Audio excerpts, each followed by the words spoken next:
session and special meeting and the October 16th special meeting with Counselor Risley's correction. Seconded. Seconded? All in favor? Yes. Yes. Okay. The recorder's working now. Mr. Good. Mayor, I know that, again, we have a lot of people that are here to talk. Public comment comes up first. The next item is the horses item. I would ask that you suggest that folks that want to talk about that, the horse item, wait until I get a chance to talk about what the ordinance does and does not do. I think there's a lot of misinformation now. I watched the television on Channel 12 tonight, and pretty much everything having to do with the ordinance was wrong. So if I can just say what it does and what it doesn't do so people can base their comments on that, I would suggest, that's my suggestion. Council okay with that? Yes. Okay, we will ask those folks who wish to speak about the horse ordinance, wait until we start the horse ordinance discussion. Anybody who has comments on anything else, you're welcome to come up at this moment.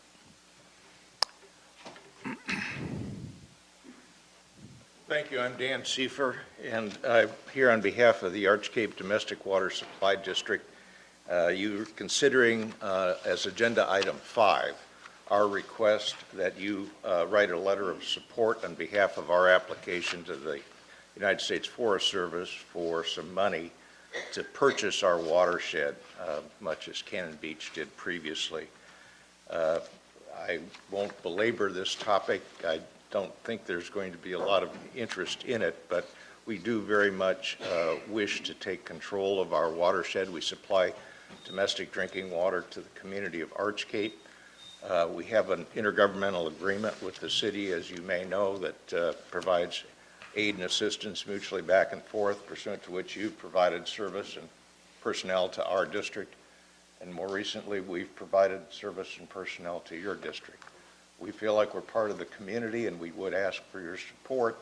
I believe you've talked with, Mr. Mayor, you've talked with our district manager on the form of such a letter, and if the city council would see fit to approving it, we would have some support for a renewed application for some federal funds to assist us with that purchase. I'll be staying until that item is discussed if anyone has any questions. Thank you. Thanks, Dan. Thank you.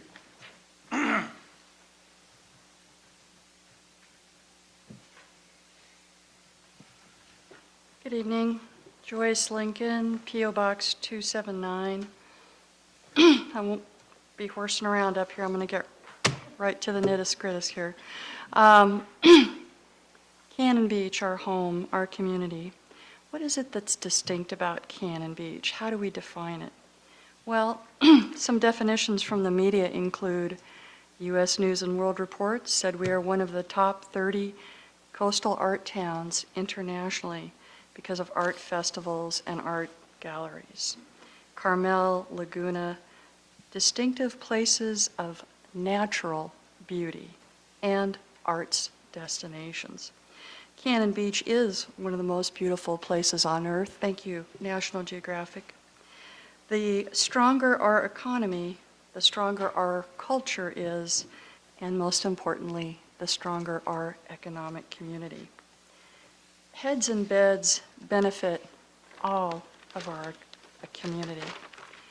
When the talk of the recession begins, we need to double down on promoting our art and nature refuge. When the economy shudders, people still travel and celebrate milestones here in our Cannon Beach. We must strengthen our commitment to community and promoting businesses. Don't be tempted to not fund the arts. I know we need a lot of money for a lot of things, but I also know that we put heads in beds during festivals and events and are a draw. 2/3, fun fact, 2/3 of all artwork is purchased while on vacation or travel. Our proximity to Seattle and Portland provides us with travelers and a population base that is well-heeled and well-educated. Those people, by the way, treat us very well. One other quick fun fact, and if you ever want to win a bar bet, this is a good one to remember because it is unbelievable, but we all have Google, you can Google it. More people attend art museums than all sporting events put together. Please strengthen our advertising might to fill the hotels. We can do that with the art festivals. Travelers make their decisions to come here because we are an arts destination. Double down on funding. Tried and true advertising projects that analytics have proven work. This isn't dream time, this is hard PR. We have the analytics to prove it. This will help us maintain a strong economy. Vacationers and travelers can help us weather turbulent economic storms.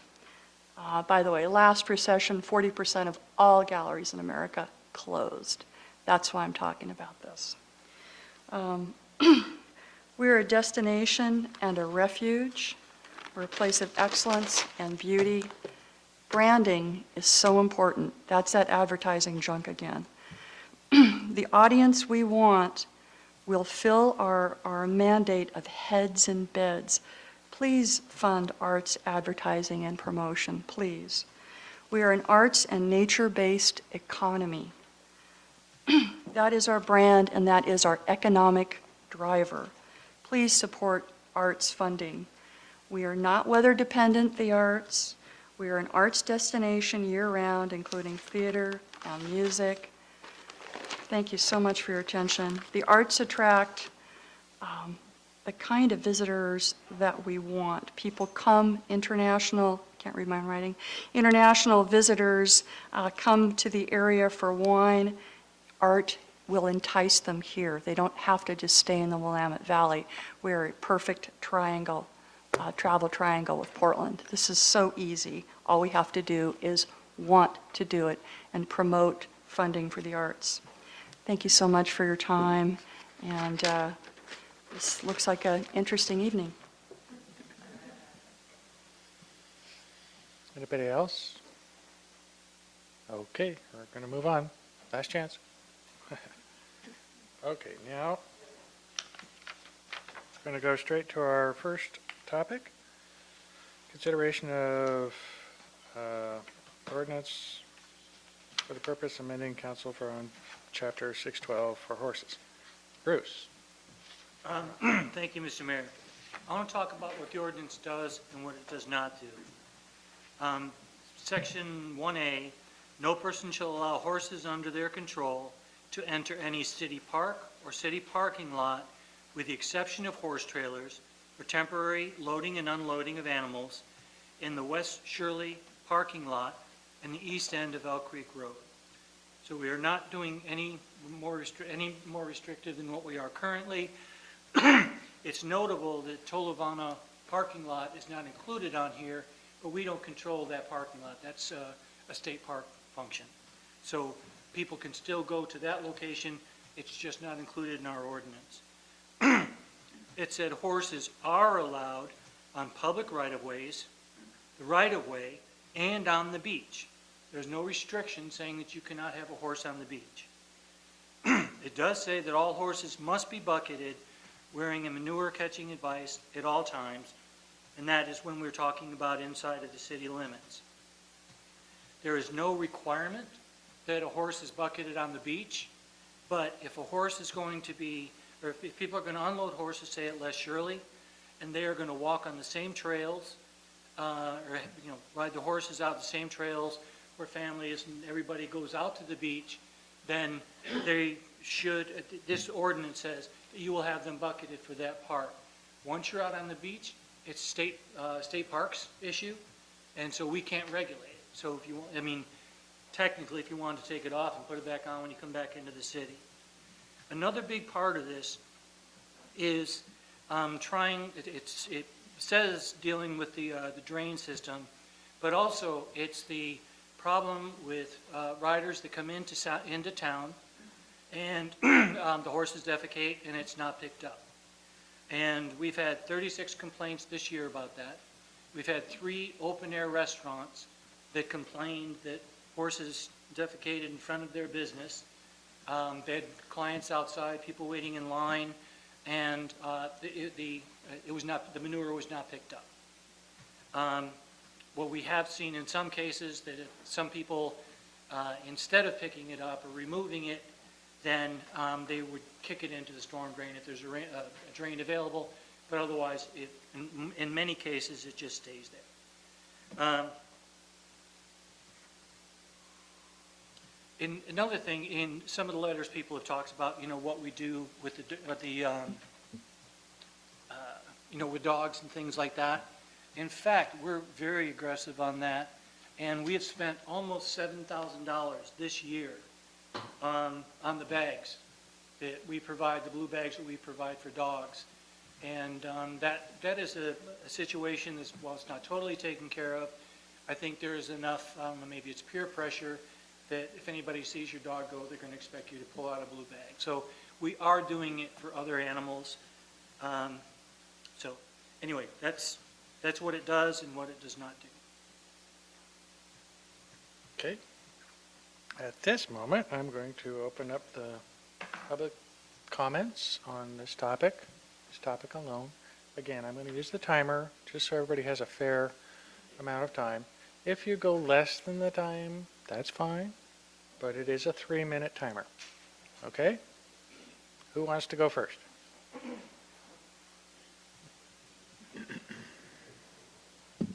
Another thing while Bob is coming up, for those folks who have sent in letters, please understand that the letters are well received. We read the letters.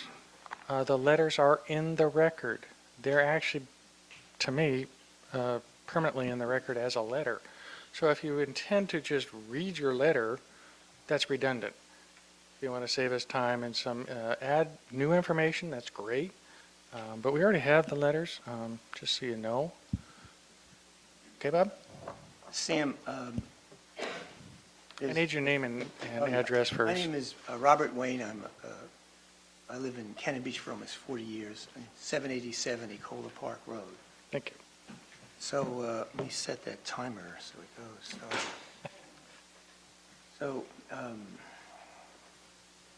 I ride my horses in town, on the beach, and the mountains frequently. Many of you know me personally and know the delight of seeing horses in downtown, and families enjoy it. I am here today to request that you vote no on this ordinance requiring horses to wear manure bags at all time. If nothing else, I ask that you delay the information so that you can have time to discuss this. And I really haven't known about it. I just discovered by chance a few days ago that you were going to vote on this amendment, and I would like to have an opportunity to discuss the concerns and maybe work out a compromise. It was a shock to me to hear that there were 36 complaints tonight. I know Bruce and I know Karen very well, and no one's ever told me anything about that. I've quizzed the chief a lot because I'm always concerned that I might make a mistake and cause a problem, but that's astounding. I mean, I don't know what to say about that. Maybe I'll make some more comment later. The creation of this requirement basically will eliminate all horse activity in Cannon Beach. This would be a loss to the city, to all of us, to the residents and visitors. This is also rather inhumane from my perspective. When you put one of these things on a horse, he stamps his feet, he wags his tail, he's not happy at all. It would have to be trained to do it.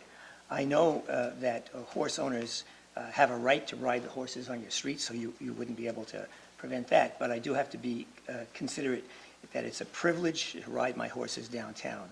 I've said this before, I ride at the pleasure and the approval of the citizens and this council. So whatever you decide, that's the way it goes.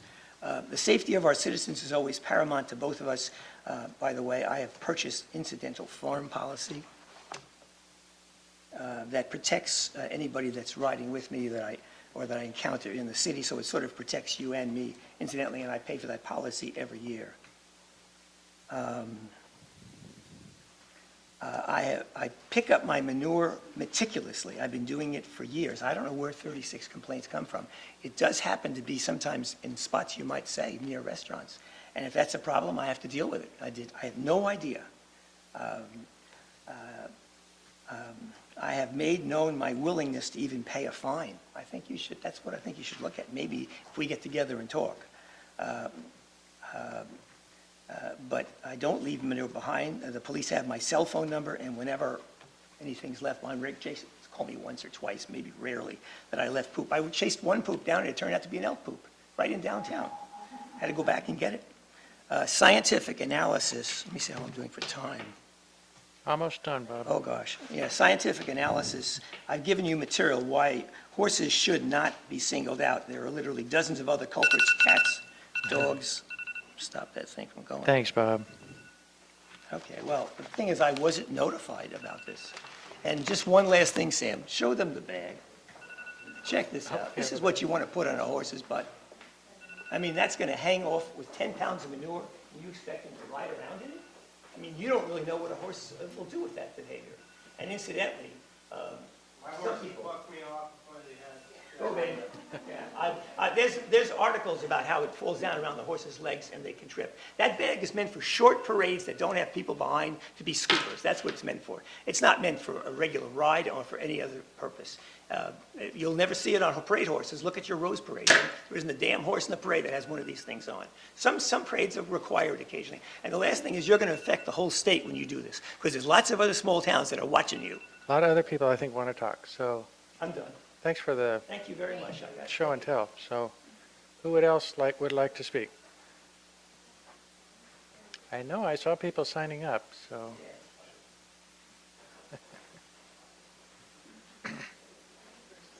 Name and address first. Paul Hughes, I'm out of a 89917 Mannion Drive in Warrenton. I would make it a point not to come to Cannon Beach any longer and visit your hotels, your restaurants, or anything else if you were to implement a policy like this. My horse literally would buck me off if I tried to put that on there, and then I would probably try to sue Cannon Beach for making me put that on there. I don't know if that'd be plausible or not, but the reality is that's ridiculous. Nobody wants to wear one of those things. I would also say it's ridiculous to anybody who doesn't take care of their animal's feces. Shouldn't be dropped on a street and then left there for someone else to step in and enjoy. It's just both ways. I would say that there probably needs to be a stronger policy regarding people picking up after their animal versus making them wear a bag. If that's the case, then all dogs should wear bags also. All rabbits should wear bags also, and any transient that makes it into town should wear a bag also. Anyone or anything that's going to spread feces. The other thing I would say is horses, scientifically speaking, have a lot less disease in their manure than any other animals do and don't spread diseases around. Thank you. Thank you. Next. Mayor and council members, my name is Ashley Latora. I live at 35162 Key Lane in Astoria. I'm here tonight to encourage you to vote no on this ordinance. I fail to see how horses with a manure bucket will be add to the city's wastewater system problems. DEQ reports state that most of the wastewater problems stem from incorrect hookups from the dwellings to the city sewer system. Most horseback riders, like myself, believe in leave no trace principles, which is taught by the Oregon Equestrian Trails, which is a statewide group that promotes leave no trace principles. We believe and routinely pick up our own manure and those of other horseback riders. Most of us ride in the wetted sand areas well away from the city storm drains.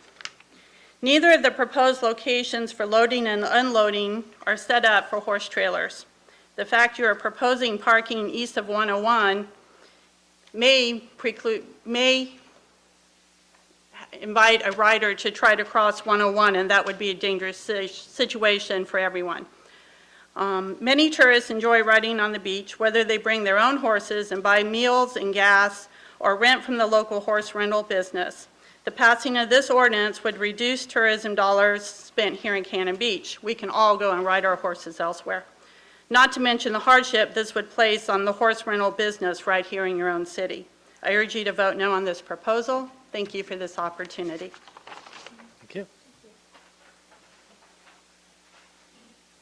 Next.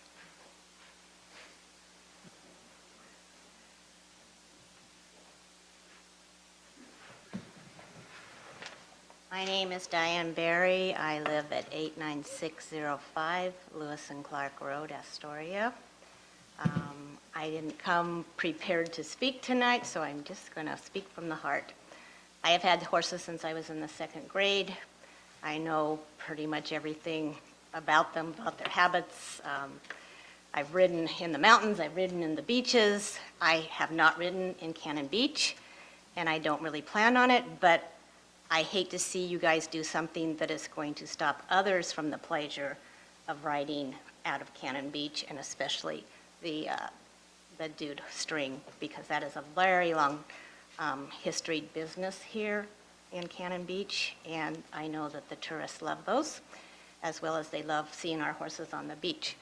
So am also a member of Oregon Equestrian Trails and have over 20 years, just recently resigned my position on the ODF, Oregon Department of Forestry Recreation Advisory Committee, so I am well used to working with different situations, and I feel like you guys are trying to take the easy way out by this bucket business, and that you really should be working with your horse user groups and your horse just citizens in your own town, because this will, like Bob said, affect every little town in Oregon that has the same situation, or even across the United States. You're going to be setting a precedence. So, and besides the bucket thing, unless you have a horse that would be trained for that, you are going to have runaway horses. You are going to have huge liability issues. So I think you need to work with the equestrian community on this instead of just saying, oh, let's put a bucket on the back of them. Thank you.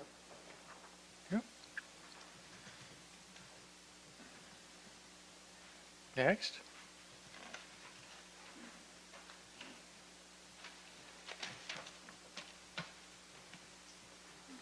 First of all, thank you very much for giving us the opportunity to talk. I do appreciate City Council that you voluntarily give your time and efforts for our community. Okay. My name is Carmen Swigert, and P.O. Box 214, Cannon Beach, Oregon. And I'm just briefly going to tell you a little bit about the history of my business.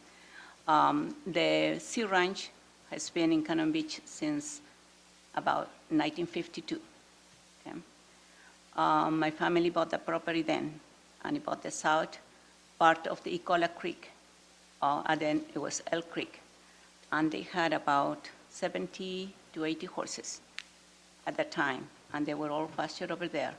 Then about this, a little bit later, about 58 or so, they bought the north side of the bridge of the creek. And so they have, the horses will move onto that section. And that is, since that time, the horses have been over there ever since 52, they have been in both sides of the creek.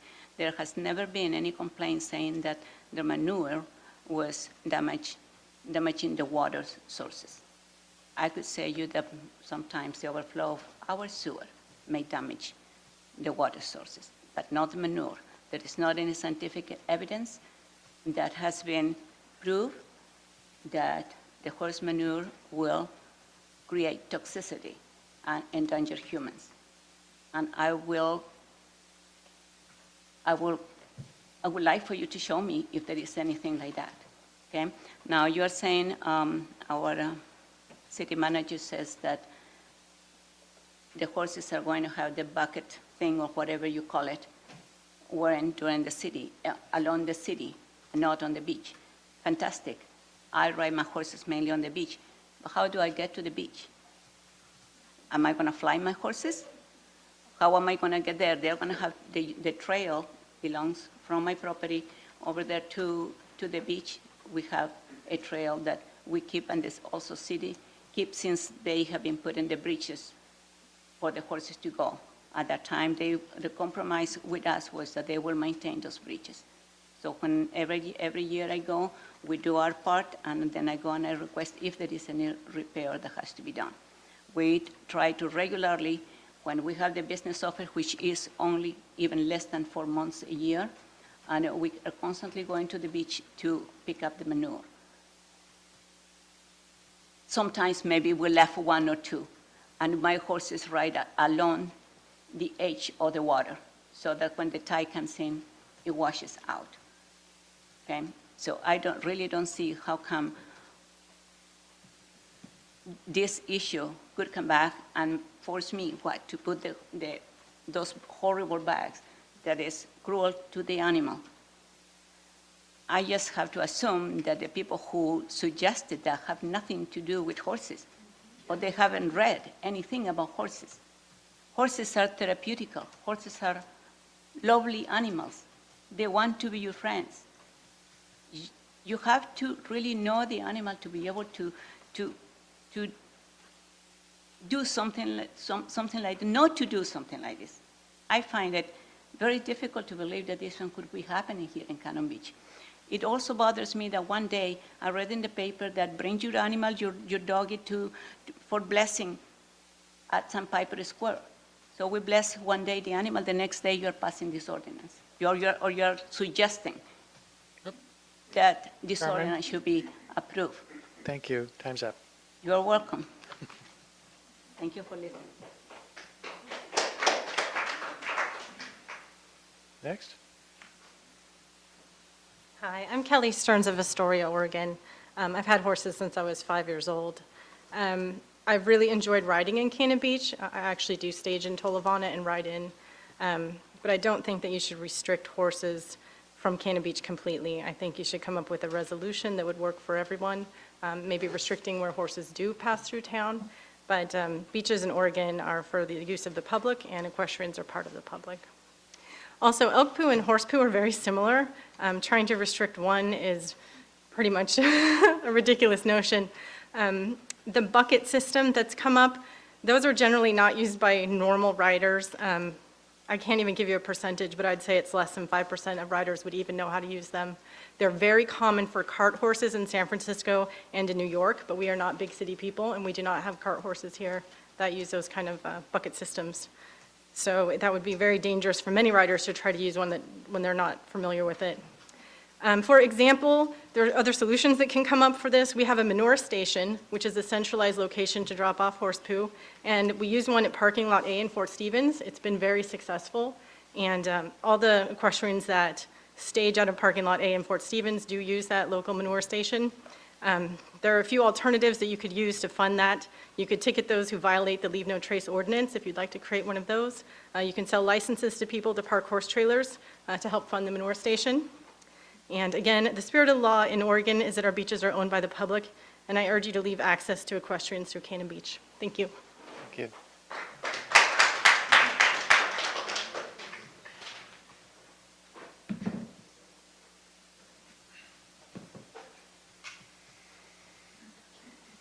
Hi, my name's Bill Rowland, and my wife and me have a stables, Easy Way Road, Warrenton, Oregon. And we live in the Surf Pines area. And we have new housing developments going around us, very, very nice homes. That's built houses there just to see our horses. And you say there's been 36 complaints in Cannon Beach. How many people, if you ask them on the street when they see a horse coming through, would say, wow, look at that, there's a horse? Rather than, I'll bet you there's way more than 36 in a year. And so it's the same thing. If you said, and you had more people clean up, and maybe you followed that path, instead of putting a bucket on and asking for problems. A lot of people have horses, and a lot of people ride horses. There's not too many people that could ride them with a bucket on if something spooked them. That would just set them off, really set a horse off, and then you'd have a runaway. And that's when somebody gets hurt.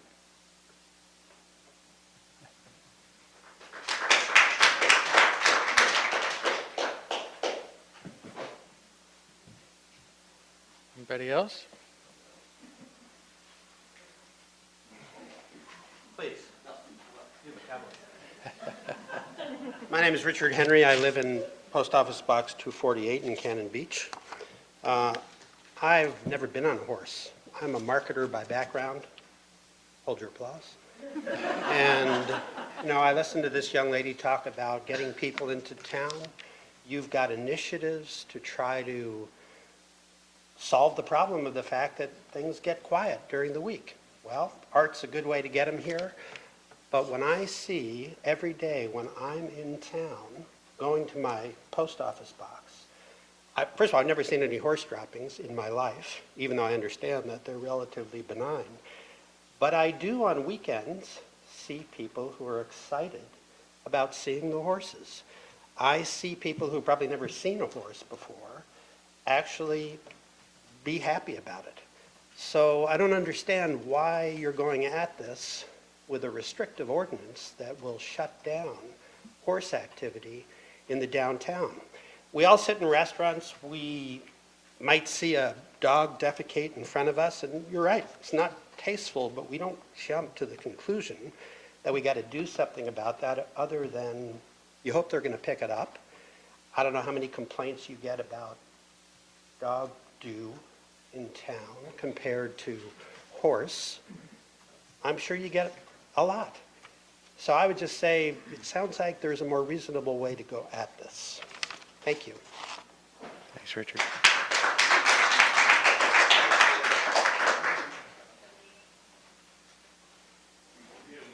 Come on, cowboy. I'm Mark Ward. I live at 36286 Highway 26, and I love Cannon Beach. I really love Cannon Beach.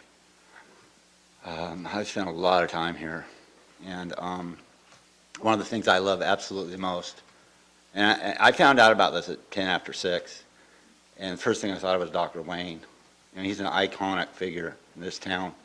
Every time I see Dr. Wayne come riding up, I'm like, it's a good day. Here's Dr. Wayne. Those buckets won't work. They're dangerous. And, these people really are horse people. And I'm kind of a new horse person. I got some horses. And, I ride a little bit. My wife and my kids are riders, and my daughter's actually really good. But I ride. But I know, I'm not an expert, and I know those bags are dangerous. You don't know what your horse is going to do. You put one of those bags on your horse, first of all, they probably won't work that good. Second of all, that horse does start to go and drop some apples, anything could happen. That horse could start kicking, bucking, could take off, and people could get hurt. Seriously bad idea.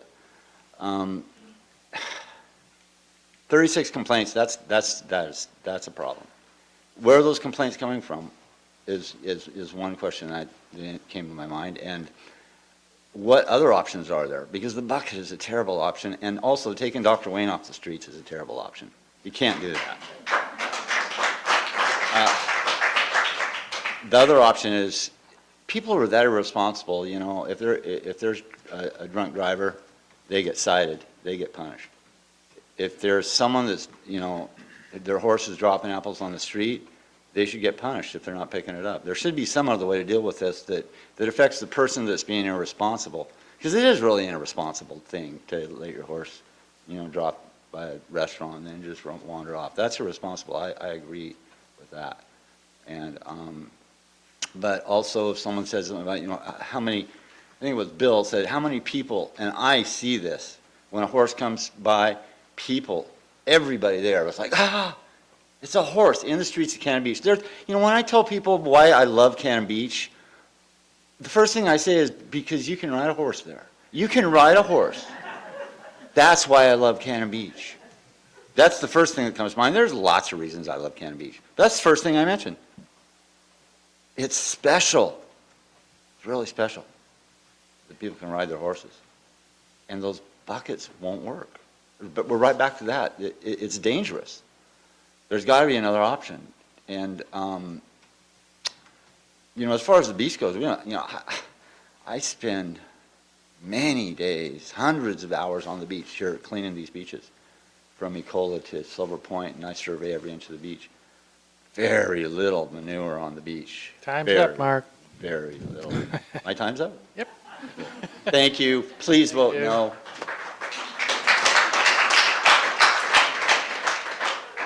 I have to mention this, though, a proper cowboy never wears his hat indoors. My wife said, don't wear that, and I'm like, hey, I'm here for the horses. There you go. Okay.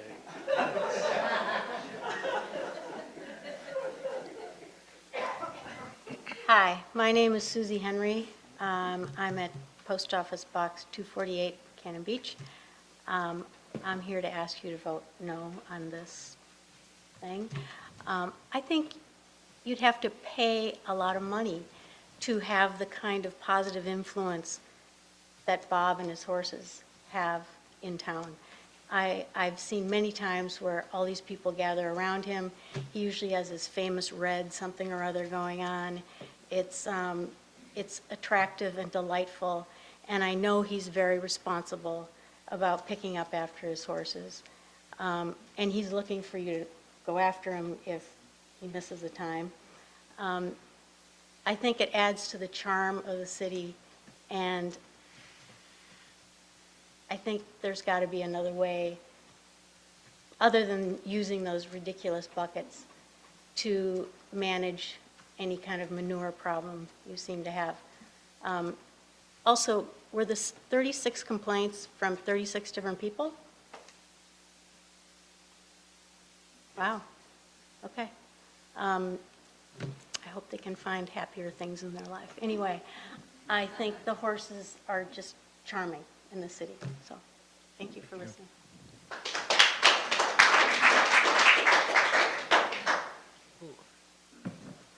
I'm Deborah Boone, and I actually get my mail here in Cannon Beach at P.O. Box 637, but I live out on the highway.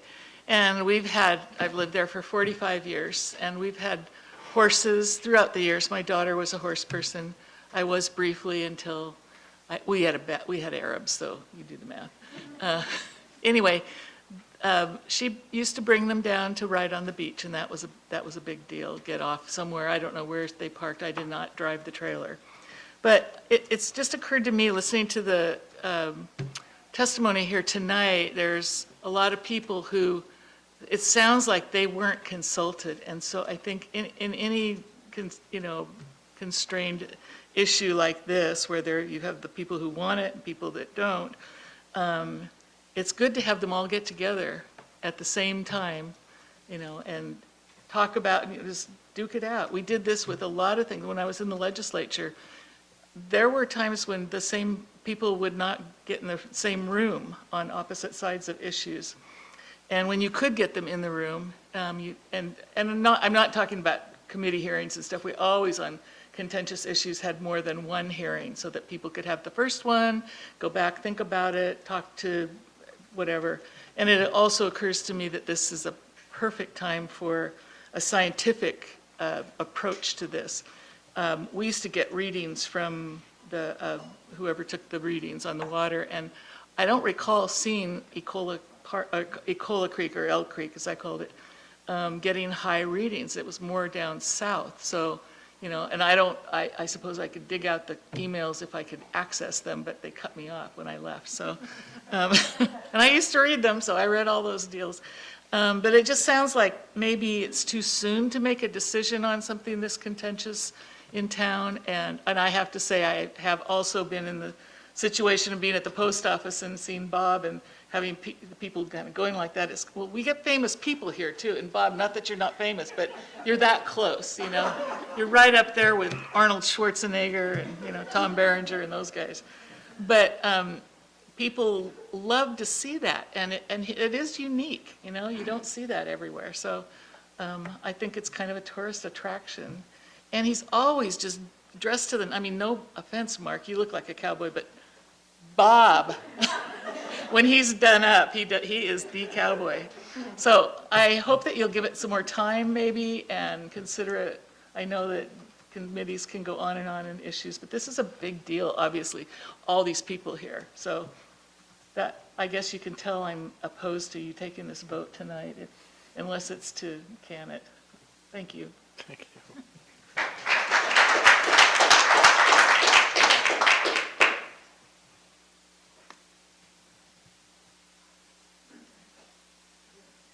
Bob Kroll, P.O. Box 1365, Cannon Beach. Just to provide some balance, I'll speak in favor of the buckets. Just kidding.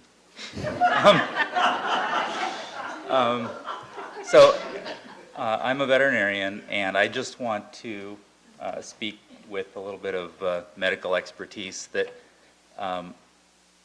if the reason that we're considering the buckets is for public health reasons and public safety because of water contamination, that's not a legitimate reason.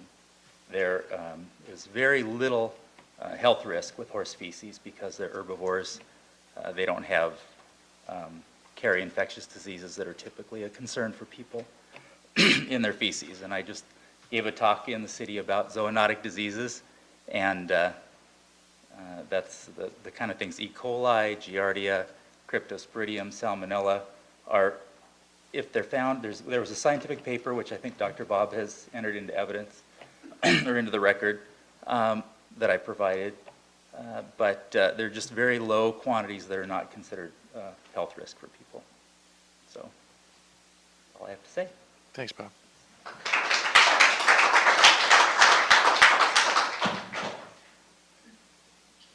Anybody else? Oh, Jan?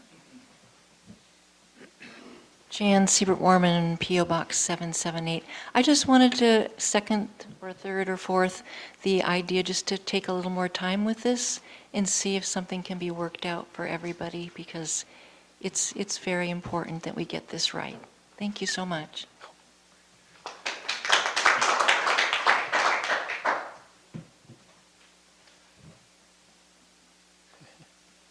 Hello, my name is Audrey Gert, P.O. Box 303, Seaside, Oregon. I have worked at Sea Ranch Resort for about 4 years now as a horse guide, and I also own 5 horses myself. I have never used a horse bucket, and I do not feel comfortable using them. I do not feel that they are safe. I was going to read a letter by Eliza Davis regarding this issue, but it seems that you already have the letter, and she had requested it to be read at the meeting. So basically what I would like to say is that horses have been being ridden at Sea Ranch, or not Sea Ranch, but the beaches of Cannon Beach for a long time now, and I don't see why we have to suddenly start stopping them from being ridden, because that's what we are going to be doing if this ordinance stays this way. And if you're wanting to require the use of manure bags on horses because of the fear of manure, might I suggest diapering dogs, because dogs pose a bigger threat with manure than horses ever will, especially since most people here are very diligent in picking up after their horses. I have walked along the beach in this town many times over the years, and not once have I had a problem with horse manure or anything. So I don't see why this is an issue. Thank you very much. Thank you.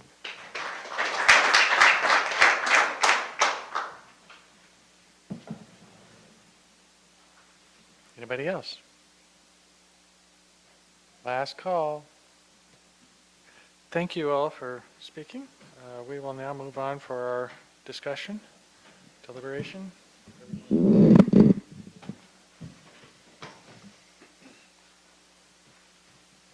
Staff, do you have anything else you want to add before we get into it? Okay.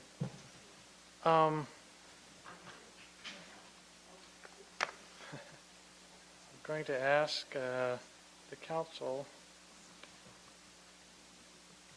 I had a long discussion with Colleen and Ashley about our process. We're going to need to work on how this works, but for this one, it's kind of new. It's the way our ordinance actually properly should do this is we make a motion for an ordinance to read it, and then we vote on that, and in that case, pass or fail, we then make a second motion to read it. In the previous times, we've always done it kind of in a quicker method by reading it twice by title. So this is how we're going, because of our last complication that we had with that instance. So the first discussion or motion, what I would prefer is that just from what we've been hearing, I think we need to discuss what we're doing for this ordinance first, just in a general discussion. May I ask why we need to vote on it if, in fact, we should maybe take more time? That's what I'm with it? asking. Okay. Yeah, first discussion. And in my case, I agree. I think we need to pass this back to staff with some pointers on how to rewrite this. Mr. Mayor, it seems to me that the ordinance came from the Parks and Community Services Committee. I'm wondering if we shouldn't send it back to the Parks and Services Committee for maybe some discussion with the people who are concerned about the ordinance and who it might affect. That would be my recommendation as well, Nancy. Okay. You know, I think it makes sense, but Parks has had this as a topic for about a year now. There have been many meetings on it. I'm just surprised that people somehow just found out about it, maybe because it showed up on the news, and that's the only way they find out. But there have been really numerous discussions at park committee meetings, and a couple of them here at council work sessions. So apparently there hadn't been enough, but perhaps Parks could invite some of these people that said they never had a chance to speak, and those that said something should be done. I'd like to hear what recommendations. All I've heard so far is, well, there's got to be something better, but I haven't heard anybody suggest something better. Maybe through the Parks Committee that could be accomplished. The reason we're even here is the road apples were not being picked up. Had they been picked up all along, there wouldn't have been the complaints, there wouldn't have been the issues. So that is an issue, and I think Public Works has had their input on that there's been a lot of time going around cleaning up. I've seen the horses walk away and leave it myself. Nobody wants to call the police every time they see that. Volunteer riders volunteering to pick it up would be great, but I'm not sure they look back and the horses can just leave a trail without, I assume you don't know it because they don't look back to pick it up. Generally, horses stop. Sorry to Just, excuse me. Sorry. Bob, excuse me. Yeah, sorry. I'm not here to debate this. I'm suggesting that the Parks Committee invite several interested parties and try to work out a solution that makes sense, that keeps our streets free and clear. It's not an issue of health. I don't know why they keep coming up with health. Nobody's claimed it's an issue of health. Nobody's claimed that it's that you can't ride on a beach. We don't have jurisdiction there. But it is a very unsightly thing to see the horse droppings along our city streets, because the tourists may love the horses, but honestly, they don't love the what the horses leave. So if we can find, if we can find a solution through our committee work, I think that would be very helpful, working with staff and the Parks and Community Service Committee, and make a recommendation that has had the input of the people on both sides of this issue. I think be helpful. Okay, so if any of the council would like to pinpoint anything specific, otherwise I agree with what Mike is saying. Let's send it back. The one thing that Ashley kind of mentioned this earlier, is the fact that we mention in our ordinance that on the beach, the city has no say-so over what happens on the beach. So that probably should be striked. Beyond that, I would agree. Let's send it back. So consent is that we just pass it on, pass it back. So no action on this item. Thank you.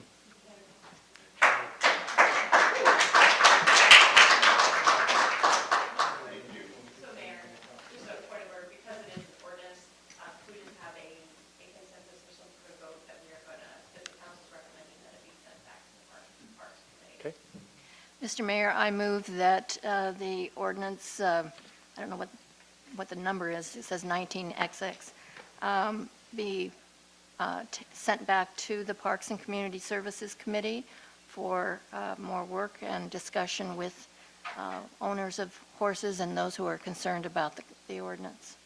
Second? Motion's been made. Colleen, you want to call the roll?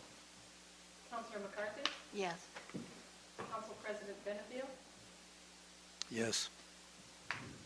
Councilor Risley? Yes. Councilor Ogilvie? Yes. Mayor Stival? Yes. Okay. Comfortable? Put that away. Next item, consideration of intergovernmental agreement with the City of Manzanita for building official services. Jeff? Sam, maybe we could get a few minutes. We'll let, Yeah, Jeff? Clear out. do, 5 minutes? yeah. So.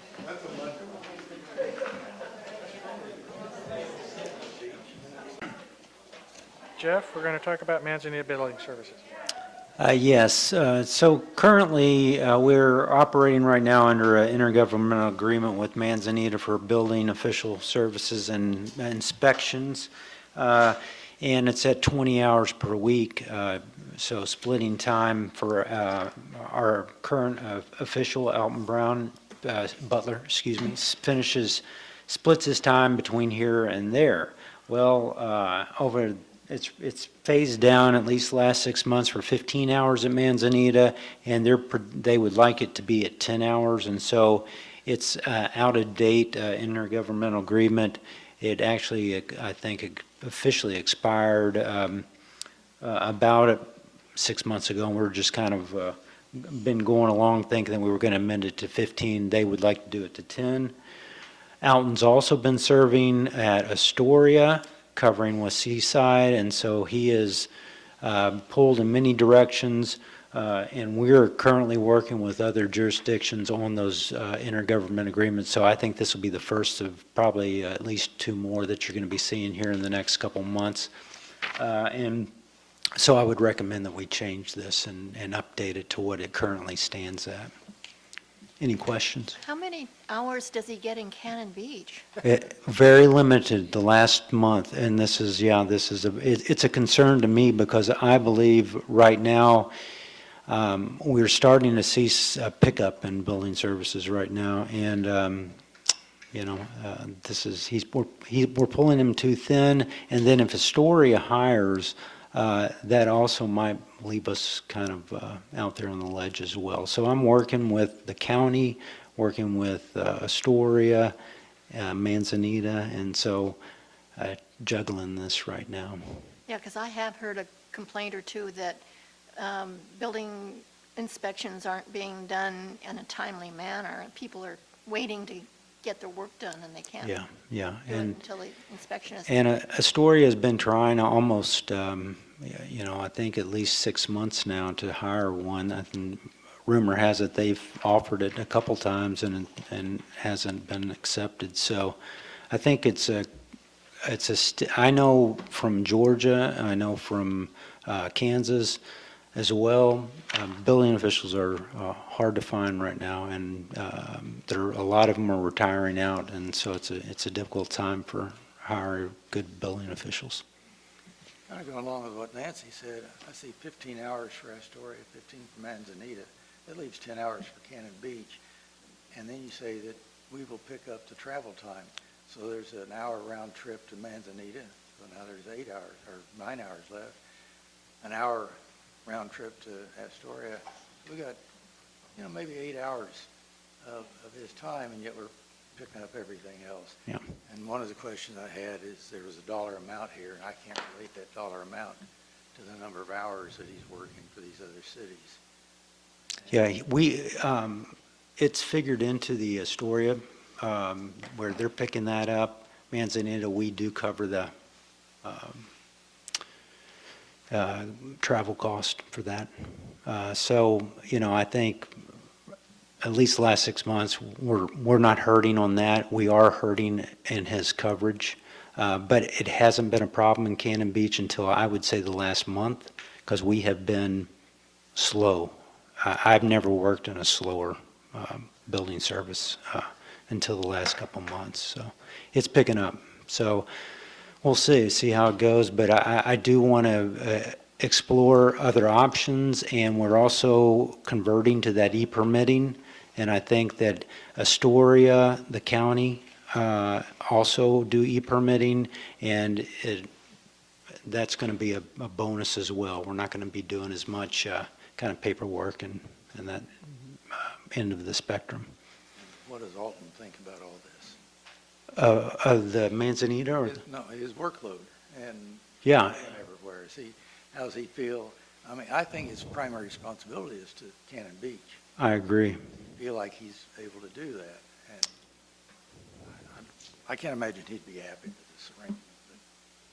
Yeah, well, Reports to you. So. yeah, exactly. I think he's happy to be working. I mean, right now it's like I said, building officials, we're losing them, and he's happy that at least the building inspections and the work is picking up, and it keeps us going. So Do we have an agreement with Astoria as well? yes.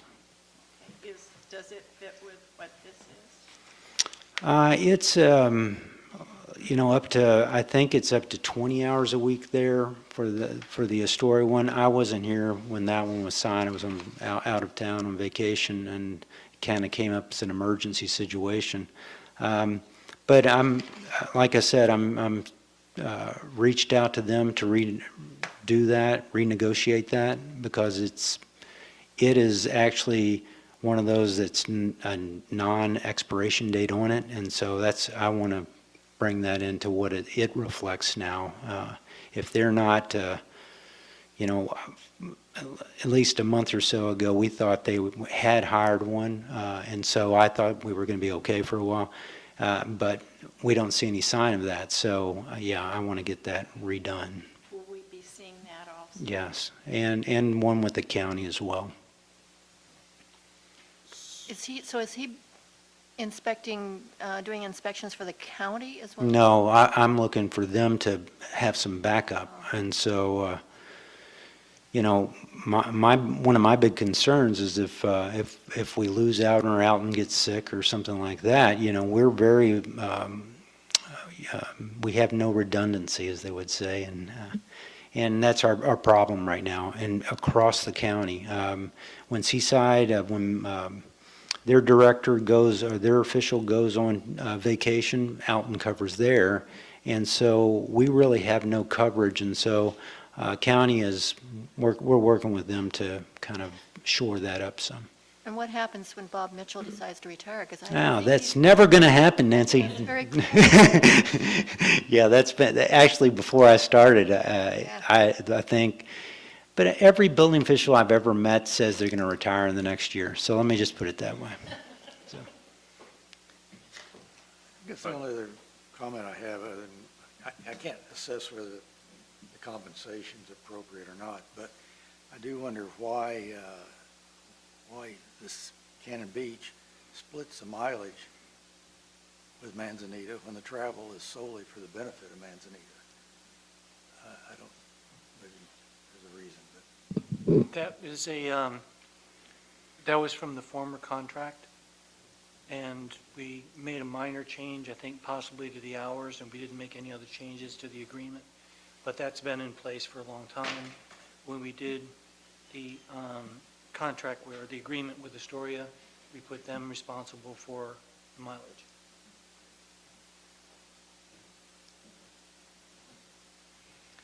Is the agreement with Astoria on a best efforts basis, or is there some firm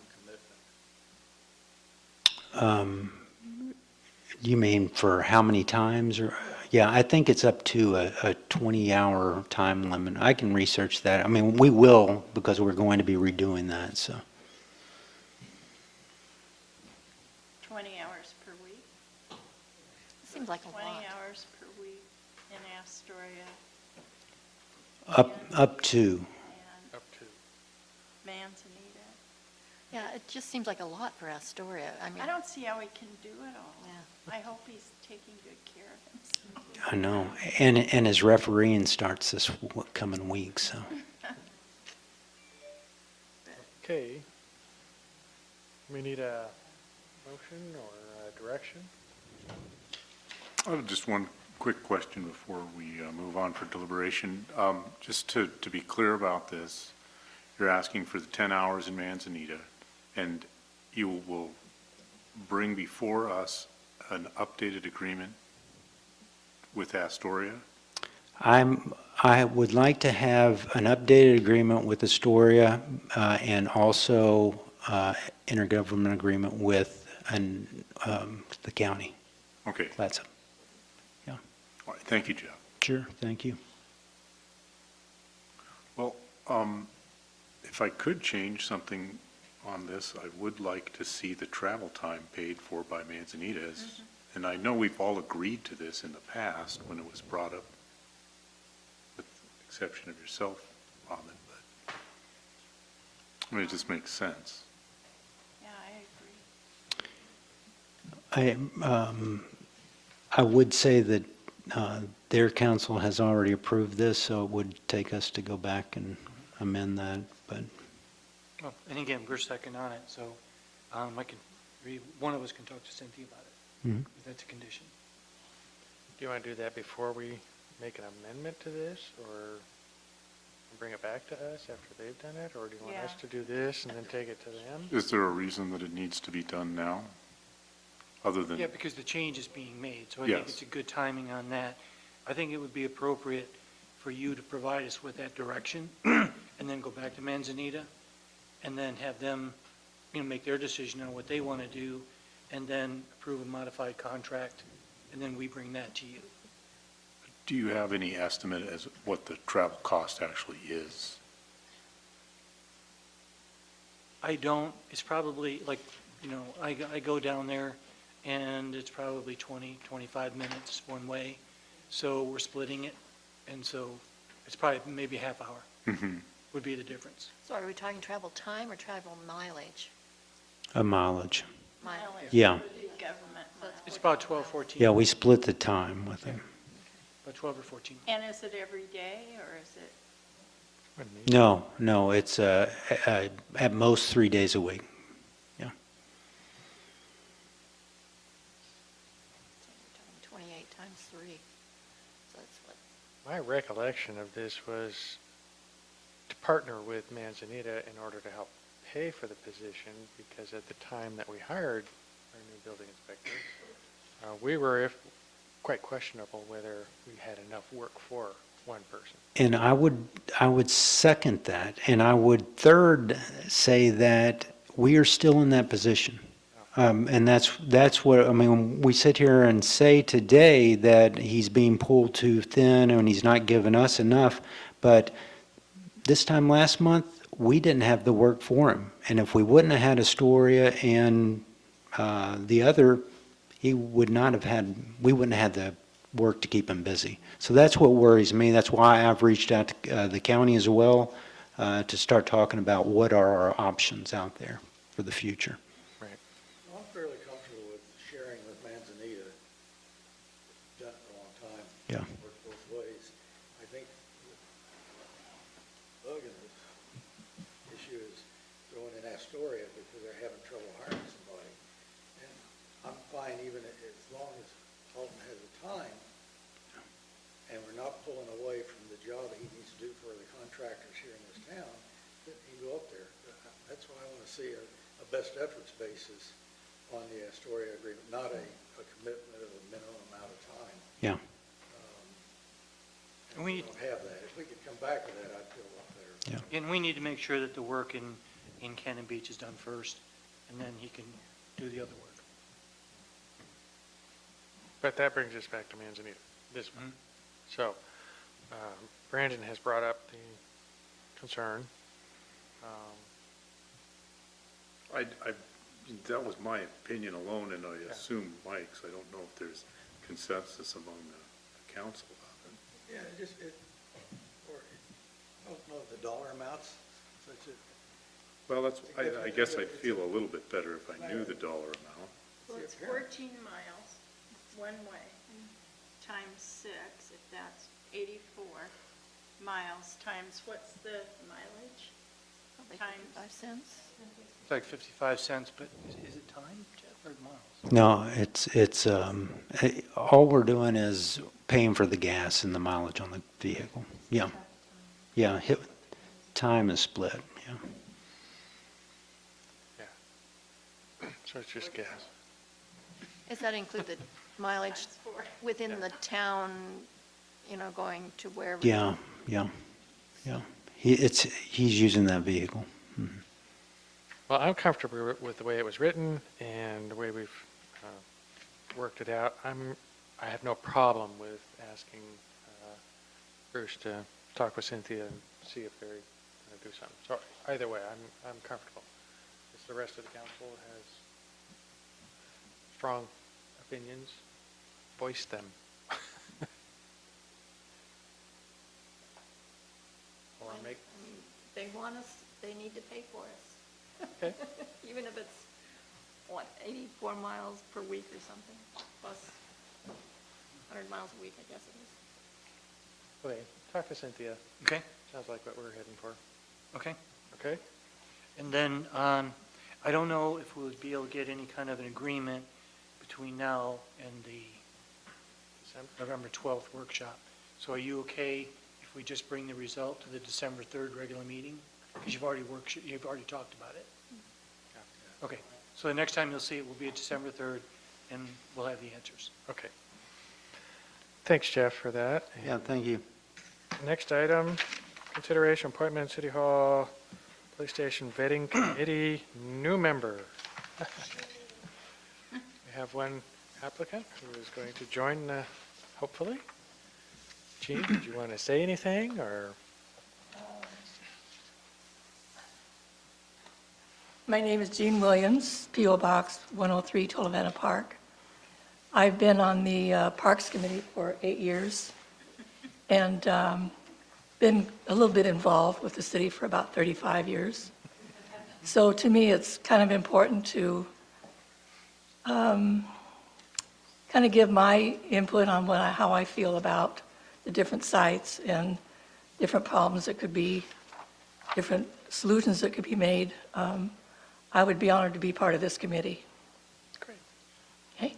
Thank you. Thank you. Thank you. And after discussion, or if there's any concern, we need a motion to approve? To appoint. Move to appoint Gene Williams to serve on the Ad hoc City Hall Police Station Vetting Committee. Second? Okay, seconded. Colleen? Counselor Ritter? Yes. Counselor Ogilvy? Yes.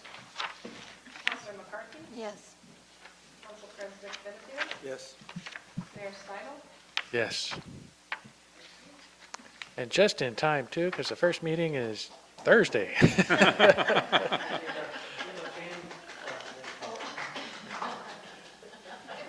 Thank you very much, and I will see you Thursday. Thursday, yes. Father remind me if nobody else. Thanks, Gene. Good night. Thanks, Jean. Okay, consideration of authorizing myself, the mayor, to sign a letter of support for the Archcape Community Forest Legacy Project. Dan made his presentation earlier. If you have any questions of what Dan's talking about, please ask them. There is a proposed letter in your material. Yeah. I think it sounds like a great idea. Support them. We need to support it. I'm just kind of curious how you plan to add the land to the watershed, or how you had planned to add the watershed to the area. When we did ours, you mentioned that it was going to be like ours. When we did ours, it was a convoluted situation where Department of Forestry owned the land, and we had to go out and find landowners that would sell us their land, and then we could trade that land to the Department of Forestry for our land. I won't say that our situation isn't convoluted, but it's not convoluted in that way. The forest has been an industrial forest for nearly a century.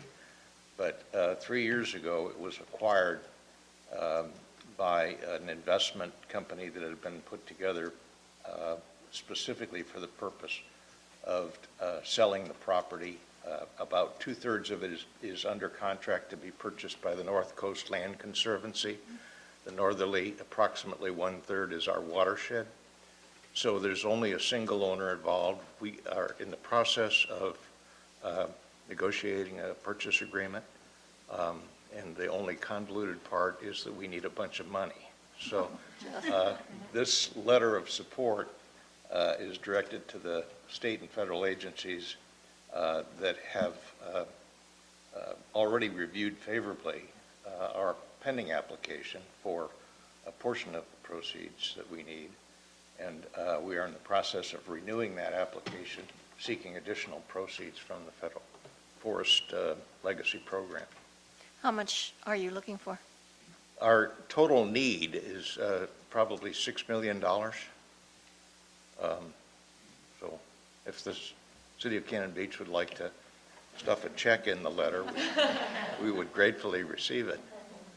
They don't let me sign those. Any other questions? Okay. Need a Good luck with motion? your project. So I need a motion to support the letter. I move that we authorize the mayor to sign a letter of support for the Arch Cape Community Forest and Forest Legacy Project. Second. Second it? Last discussion? Nope. Colleen? Councilor Ogilvy? Yes. Councilor McCarthy? Yes. Council President Benefield? Yes. Councilor Risley? Yes. Mayor Stival? Yes. Thanks, Dan. Thank you very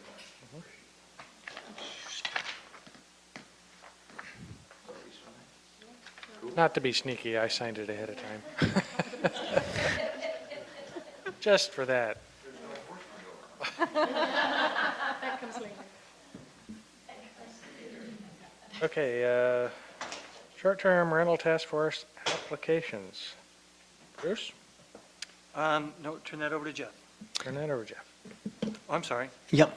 No, You want me to? sure I'm on the right one. Yes, this will be a Jeff item. Okay. As you know, we're gathering a new task force on short-term rentals to look over data that we're going to be collecting and bring up strategies and advice for the short-term rental ordinance as any changes to that over the coming years. That is targeted to be a 4-year short-term rental task force, probably meeting quarterly. And since we're likely not going to be meeting until the first of the year anyhow, we've only received, as of the writing, it was 7. I think we're up to 8. But you had shown interest to have 9 or more. So we felt if it's fine with you guys that we keep it open another month and accept applications, then we'll bring them before you at the next meeting. I have a question. Sure. On your, you're talking about your questions, I guess, for is it the application that you're doing? On number 14, it says, if selected, could you dedicate 2 hours of your time to discuss the future of STRs? 2 hours of your time, do you mean per meeting or per Yeah, year? Or per long term? quarter. Okay, Yeah. so per quarter. I think that Yeah. needs to be Okay. put down there. Because it just didn't make quite, we've done a lot more than 2 hours. He didn't want to tell him that. That's true. Exactly. Yeah, I didn't sign up for 2 hours per meetings. Well, and I had a question about, I know we wanted to get the different members from different areas, so the people who have applied, are they heavy in one area or not? I don't think so. I think it's a pretty good mix so far. We can look at that kind of and see if, if we may need to get the word out to certain segments, but I think we just keep spreading the word to people that might be interested, anyone, and get the best kind of ballot for you guys to look at. Okay. This, all we need is a consensus. Oh, I just had, I missed how long you're extending the deadline to? I missed that too. Says through November. One more month. Yeah, I would like to see it at least one more month. So through Yeah. December? Yeah. Through December? Okay, and everybody okay with that? Yes. Okay. Next item then. Let me ask for clarification. Does through December mean the January meeting or the December 3rd meeting? January. Yeah, so December 31st deadline of, yeah. All right. Citywide homeless services position. Oh, this came from the Clatsop County meeting. Bruce, do you want Yes, I attended a meeting, as did Councilor Risley, Councilor Ogilvy, and the mayor, and there was a presentation by the City of Astoria Chief of Police, and they were talking about ways to deal with the homelessness issue, and they brought up an example of, I guess I would call it the Gresham model, and that's where they have somebody that is very conversant in all the services that are available, and goes out, finds out, talks to the individual, find out what their needs are, gets on the phone right there and is able to, try to set things up to help that individual. And the discussion was about, there was no specific dollar amount, but there was kind of a tone of, hey, this might be good for Clatsop County. Would the cities be willing to kick in? There was no discussion of a formula, so it's just at that level. And I would ask you three if I got that right, or if there was anything that I missed. No, I think that you are very accurate in your summary of it. Okay. I would just add that, here in Cannon Beach, we don't appear to have that problem. I'm sure the chief can let us know different, but I think it's still part of our responsibility to help out throughout the county. Yeah, it really seemed like Astoria, Warrenton, and Seaside were the ones that had issues and services to help with that. So I do think that we'd be smart to participate because we might be able to help solve the problem a bit. And if I can, actually, the way that our police department and Jason operates is kind of the same way, that they'll go out, talk to the individual, and then take them to where services are available because we have them. So we're kind of doing it on a smaller scale. But We're also giving a community services grant to Helping Hands as well, yeah. so it's not like we're not already doing something. Sure. I think, just to help explain, to expand a little bit on what Bruce was saying, is the county seemed to be looking for a person or a division within the county that would act as a central point for all of the current county homeless and low-income aid type facilities to have a clearinghouse for, where that person can then help guide where people need to go. I was at first I felt like it was just another layer put on top of all of the really good folks that are doing things already. But as a clearinghouse, it might help. So having that one person that could be a central information conduit. So in that sense, I was supportive. I would be a little leery of getting too involved until they're a little clearer about their mission, what they're doing, just not laying in a whole nother level of bureaucracy. But like what they were saying at their presentation, like Gresham, it was one person that they found that was really incredible. If they could find that one person, I'd be behind it. In that, our thinking and my thinking is that we already do quite a bit to help Helping Hands, the House, various other entities within the county. I want to take that into account before we come up with a value that we're going to do. But I would support it. Mr. Mayor, one thing that I will possibly disagree with your conclusion, and I'll ask the two counselors, but I didn't think they were thinking one person. I think they were talking about at least two. That was the way I understood it. And Colleen, you were there too, right? Yeah. So one wouldn't be able to handle it. Right. So The initial presentation was for one, the guy wanted, the police chief he wanted to find one guy, just like the guy from Gresham. And then the discussion expanded out to, I was hearing three actually at one point, so. Yeah, it may have been. So. So we envision this being an employee of the city of Astoria or a county employee? County. County was kind of what I thought. Yeah, and what was the name of the group that they organized that from Astoria? And that's why the police chief from Astoria is involved. But it was a full-on county, bunch of volunteers up there. It's a group that's been meeting regularly. Yeah. And they don't have any resources. And at this point, I think they have a lot of will to get things done, but they were asking, I believe, to just get some sort of idea from the communities in the county, whether they'd be supportive of this. Yeah. And I am.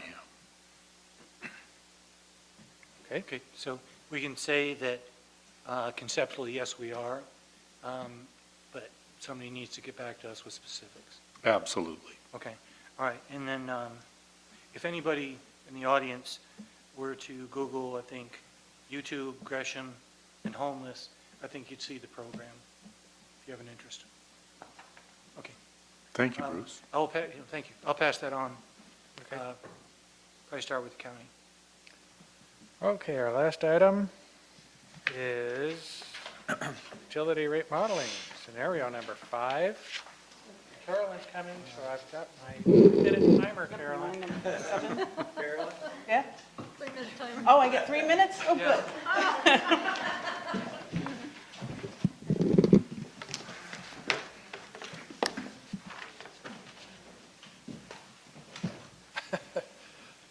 Everybody doesn't have to leave. Wow. You cleared the room, Carolyn. Yay. Wrong end. There you go.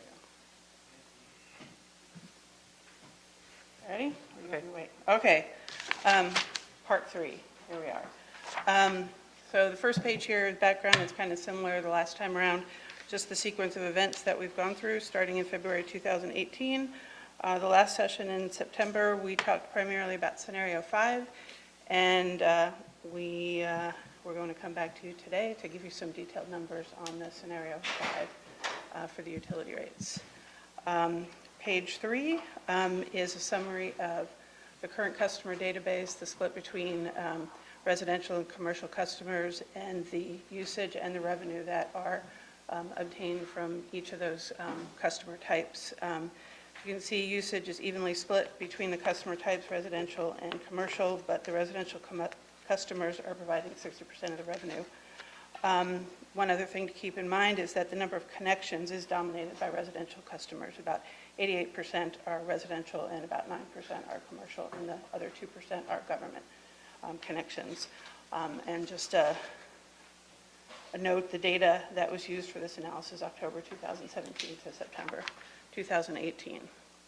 And a reminder, scenario 5 was just keeping the base rate that we have now. That is, in your base fee, your ready-to-serve fee is based on the size of your meter. And the change would be that instead of the usage allowance increasing with meter size, every customer, residential, commercial, no matter what your meter size, you would get a usage allowance of 400 cubic feet. And that was the main difference in this. The other difference is we would change the multi-unit residential customers to be on the same schedule as everyone else. That is, their billing would be based on their meter size and their usage over the 400 cubic feet. And that was the basis of scenario number 5. And I wanted to start by just giving you the billing impacts that we would have if we were to keep the current rates. That is the 2420 as the base rate for water and 605 for the 100 cubic feet over the allowance.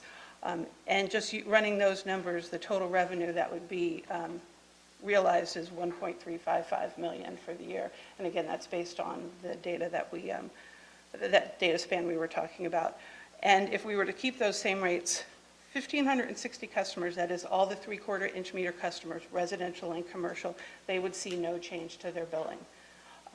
1 inch residential meter customers, they would see a pretty significant change to their billing. They would see $36.30 more, because the way that the system is set up right now is residential 1 inch meter customers are billed as if they're a 3/4 inch meter. And then for the commercial meters, that range from a 1 inch to a 6 inch meter, and there's about 75 of those in the customer base. The maximum billing difference that they would see per month is, as you can see on this slide, going from the 1 inch meter up to the 6 inch meter. And that represents the difference in the usage between what their current allowance is. For example, if somebody has a 6 inch meter, they are given 20,000 cubic feet of water. But going to 400 cubic feet of water, the number that you see there, the $11.85 per month, that would be the difference in charging for that water that they're getting now as part of their ready-to-serve fee. So they wouldn't necessarily use any more water? No. It's the water they're using now that they're getting an allowance for? Yes, yes. And for the multi-unit residential customers, there's about 110 of those. It's a little bit harder to quantify the impacts to them, because it depends on what meter size that they have now and how many units that they have, like if it's an apartment complex with 5 units, or if it's a condo with 96 units. So it's, those are a little bit more individual. You can't really group those all together to see the impacts. And again, this was just using the current rates. So what I wanted to show you is kind of the trend that would happen by altering the base rate and the usage rate. And the revenue target that I used on this one, $1.282 million, that is a preliminary target from staff in terms of what the budget number is going to be for next year. That's not the final number, but it was the number that we started the analysis with. So that might change when we go through the budgeting cycle for the year. And in this table, on the columns, the base rate and usage rate, those were just altered, bringing the base rate down and the usage rate up. And you can see the effect of that on the percentage of revenue that's coming from the commercial customer and what's coming from the residential customer base. And one other column that was put in here, that final column that says the base percent, that is actually the percent of the revenue that's coming in that comes from the base rate from all the customers. So in other words, that's the guaranteed income that we're getting because we have 1,780 customers, and that's what they're paying in before they're buying water above their allowance. And one thing that we were cautioned by the consultant was to not reduce that percentage that's coming in from the base too much. You don't want to jeopardize your the revenue that you're assured by the fact that you have, you know, that number, that 1,780 customers. So you don't want that number to go down too low. It's at about 50% now. We probably don't want that to go any lower than, I would say, 45%, but I just kind of wanted to show you what the effect would be in terms of how that shift in base rate and usage rate changes the balance in revenue between commercial and residential, and how it affects the amount of money that's actually coming from the base rate from each of the customer bases. Does that all make sense? Yes, sir. As the usage rate goes up, Mm-hmm. it seems that there may be a bit of conservation by the users Mhm. because of that. Yes. And therefore, that would drive this percent from the base even lower than the 46%. You're probably right. This is kind of assuming that the change in the rates didn't affect customer behavior in terms of how they use their water. There might be a factor of that, but yeah, that base percentage might end up being more. did the consultant give you a feel for what would be an appropriate percent that you should count on? No, he just really cautioned, just make sure you don't go too far on that one. We could definitely look a little bit more at that to see what would be comfortable, but they didn't really have any firm guidelines on that, or guidance. But I did want to show you, given that I kind of just looked at the current rate set and then 4 different options, and you can see from this list, the base rate I kind of decreased as we went from the current rates down to rate set 4. And as the base rate decreased, the usage rate increased. And what that does is it puts a larger burden on the customers that are using more water. That's both residential customers and commercial customers. If you use more water, you're going to have a larger burden as you go down between rate set 1, 2, 3, and 4. And I wanted to just give you the examples for one of those sets, and I did rate set 4, and I don't want to go through all of these next charts. But as you look at these charts, we'll look at the 3/4 inch meter customers. If we were to go with rate set 4, if they use a minimum amount of water, 0, all the way up to 400 cubic feet, they would actually see a decrease in their bill. But as you see, as their usage moves to the right, in other words, as they increase their usage, they would end up paying a little bit more. So basically, you're getting more of the revenue. Well, let me go back on that one. As you use more water, you're ending up paying more because you are using more water. And you'll see that as you go through, I wanted to give you an example for each of the meter types. So we have charts here from 3/4 inch meters all the way up to the 6-inch meters. And you can see they all follow a similar trend. That is, if you use the minimum amount of water with this rate set 4, you'd pay a little bit less. But as you use more and more water, you're going to end up paying more as you move to the right in terms of water consumption. Sorry, I should scroll through all of those. Just wanted to make sure you had all the data there. Do you have any questions on that part? Or does that make sense? I guess my question is, Let me go back one. maybe I'm not quite getting it. If you went to the other slide. The 3/4 inch one? Yeah. Go back to it. Okay, so, first of all, this goes to the 24.2, that's from 0 to 400 gallons? Yeah, right now, if you use anywhere, for a 3/4 inch meter, if you use anywhere from no water to 400 cubic feet, you're paying $24.20. Okay, so the 20.95, that's still the same thing, or is that? That was if you were to use, on the previous page, if we were to use rate set 4, and instead of using the 24.20 as the base rate and 605 as the usage rate, if you decrease the base rate to 20.95 and increase the usage rate to 623, that's what you'd see. And I did that for 2 reasons. First of all, when you use the current rates and you put it in with this new model, we end up generating more revenue than is currently required by the budget. So that's why on the first line here, where I said with the current, with rate set 1, I reduced both the base rate and the usage rate so that we would hit that target revenue number of $1.282 million instead of meeting the $1.355 million. Okay, but the 20.95, is that still 0 to 400 gallons? Yes, ma'am. Okay, so then, if you can go to the next slide. Mm-hmm. Then you go from 400 gallons to 600 gallons, and it's a considerable difference. Why? Well, on this one is going from, because this was is this the residential ones? Okay, let me go back. So to 600? Yeah.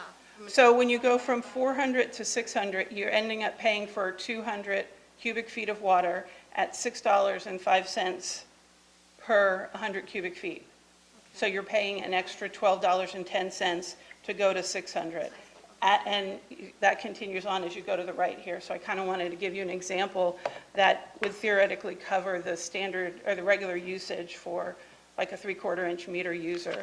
And as I went to the pages after where it was like a 1.5 inch meter or a 2 inch meter, I tried to expand the range of usage because these users are one who are tending to use more water.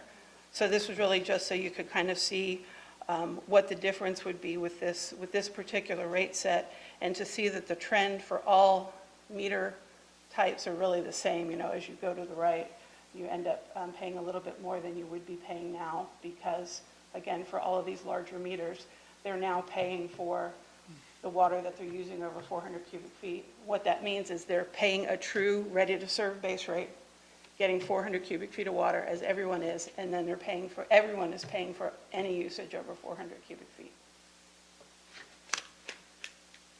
Okay. So the multifamily residential, as I said earlier, this one is a little bit harder to quantify. There are two different categories here. There are the 3/4 inch duplex customers, and about half of the multifamily customers are that, and this could be properties that have an accessory property. They could have two apartments, or and for those, you can kind of see the trend there. Again, it's with the other ones. They start paying less if they use less water, and it increases as you go to the right. And for the other, there's 55 other multi-family residential customers. That is all going to be dependent on what meter size they have and the number of dwellings in the properties. And the number of dwellings can be anywhere from 2, actually it probably should say 3 to 96 is the most. And then just for completion, I did the same sort of table with the different rate sets for the wastewater. The revenue target on this one was the same as this year's fiscal budget, because the budgeting cycle hasn't happened for next year, so there wasn't a new target number on this for wastewater. But again, you see the same trend here with the split between the revenue between commercial and residential, and how much of the funds are actually coming from the base rate. Kind of wanted to stop at that point and see if anyone had any thoughts about the different rate sets or the direction that we're going here.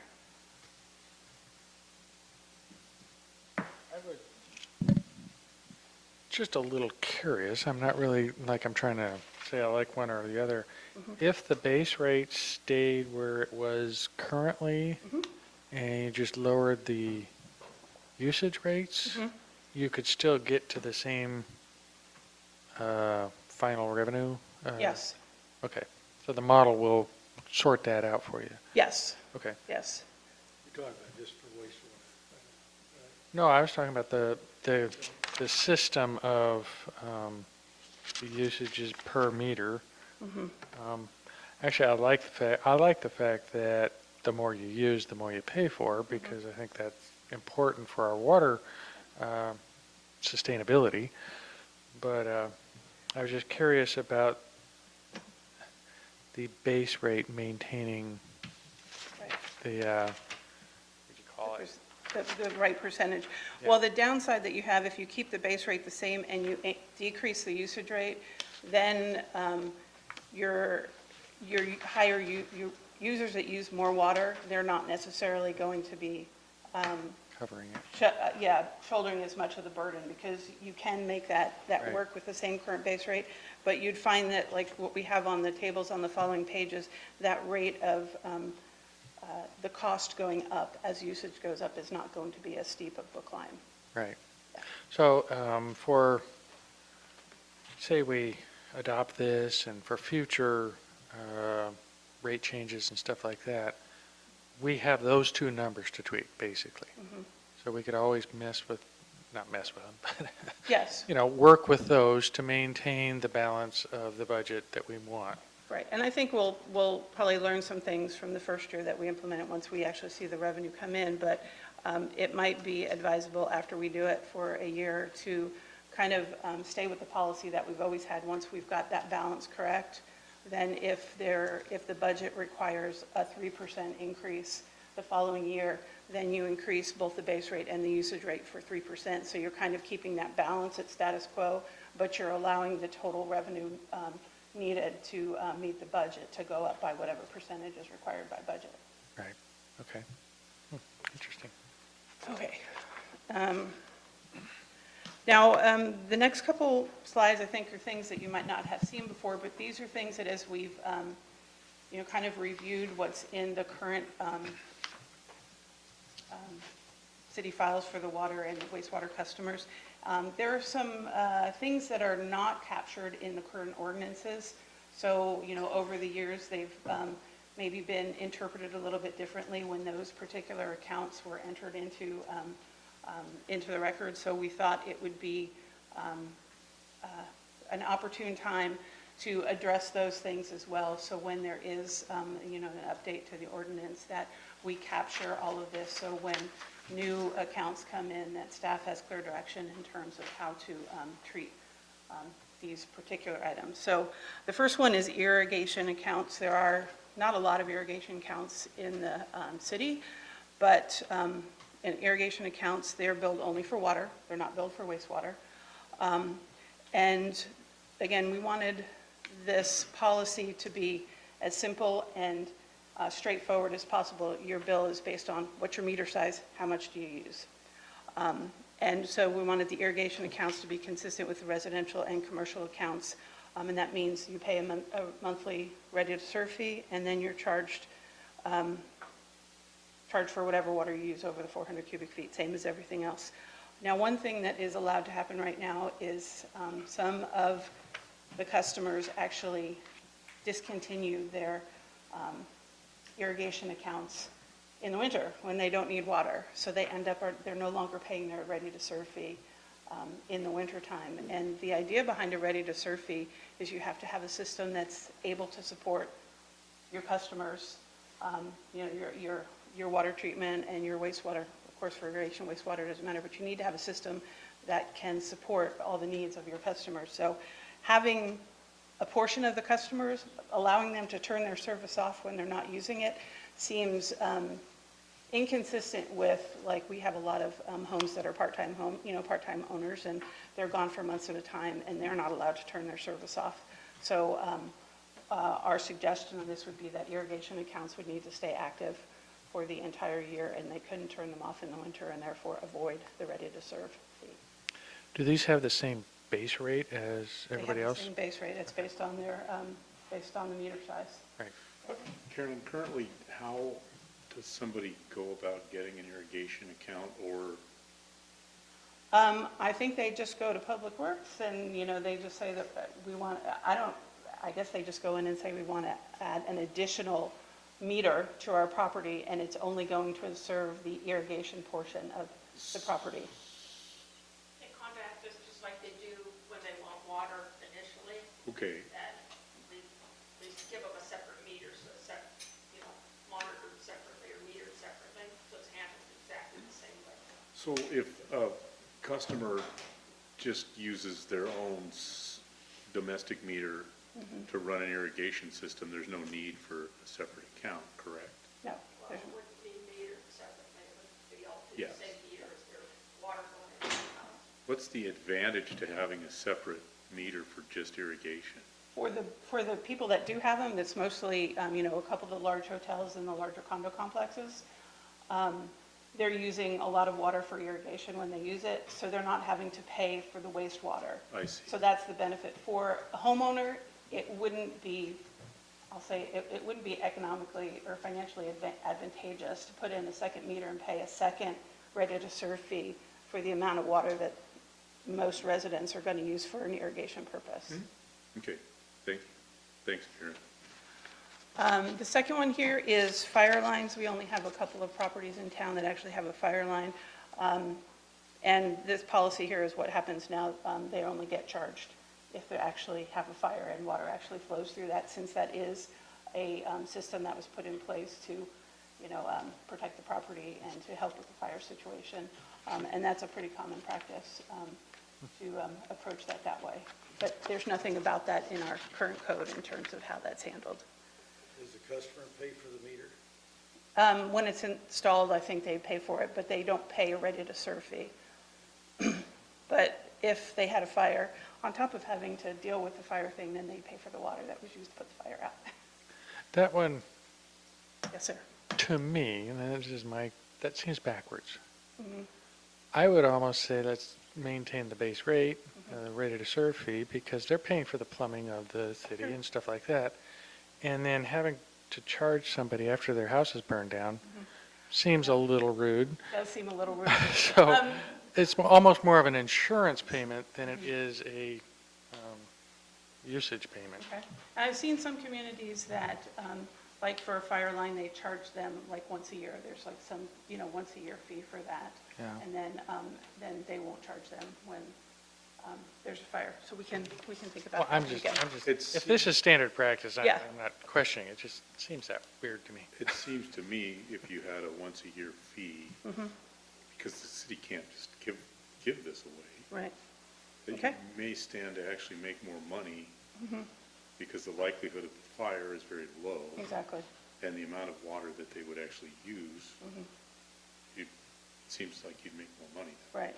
But, from a usage perspective, on a fire line, that's not something that is going to put an ongoing drain on your water supply. It's going to be a one-time event. But I think paying at some point, either it being a yearly fee or, a fee when the fire actually happens, which is something you probably don't want to have to deal with on top of all the other things, that would make sense. Okay. Yeah, and my kind of layman thinking about this is the base rate pays for the maintenance and plumbing, Mhm. whereas the usage is the water. Mhm. Okay. So, maybe just paying the ready-to-serve fee. yeah, or an annual fee of some Okay. sort. I mean, it wouldn't have to be as high as the base Right. rate all the time. Okay. Like I said, there's not very many of those, so Yeah. that's a pretty unique one. And I just wanted to bring up a couple of things that our committee has talked about a few times. The residential customers that have 1-inch meters, as I noted early on, residential customers that have 1-inch meters right now, they're charged for a 3/4-inch meter, so they're not being charged for a 1-inch meter.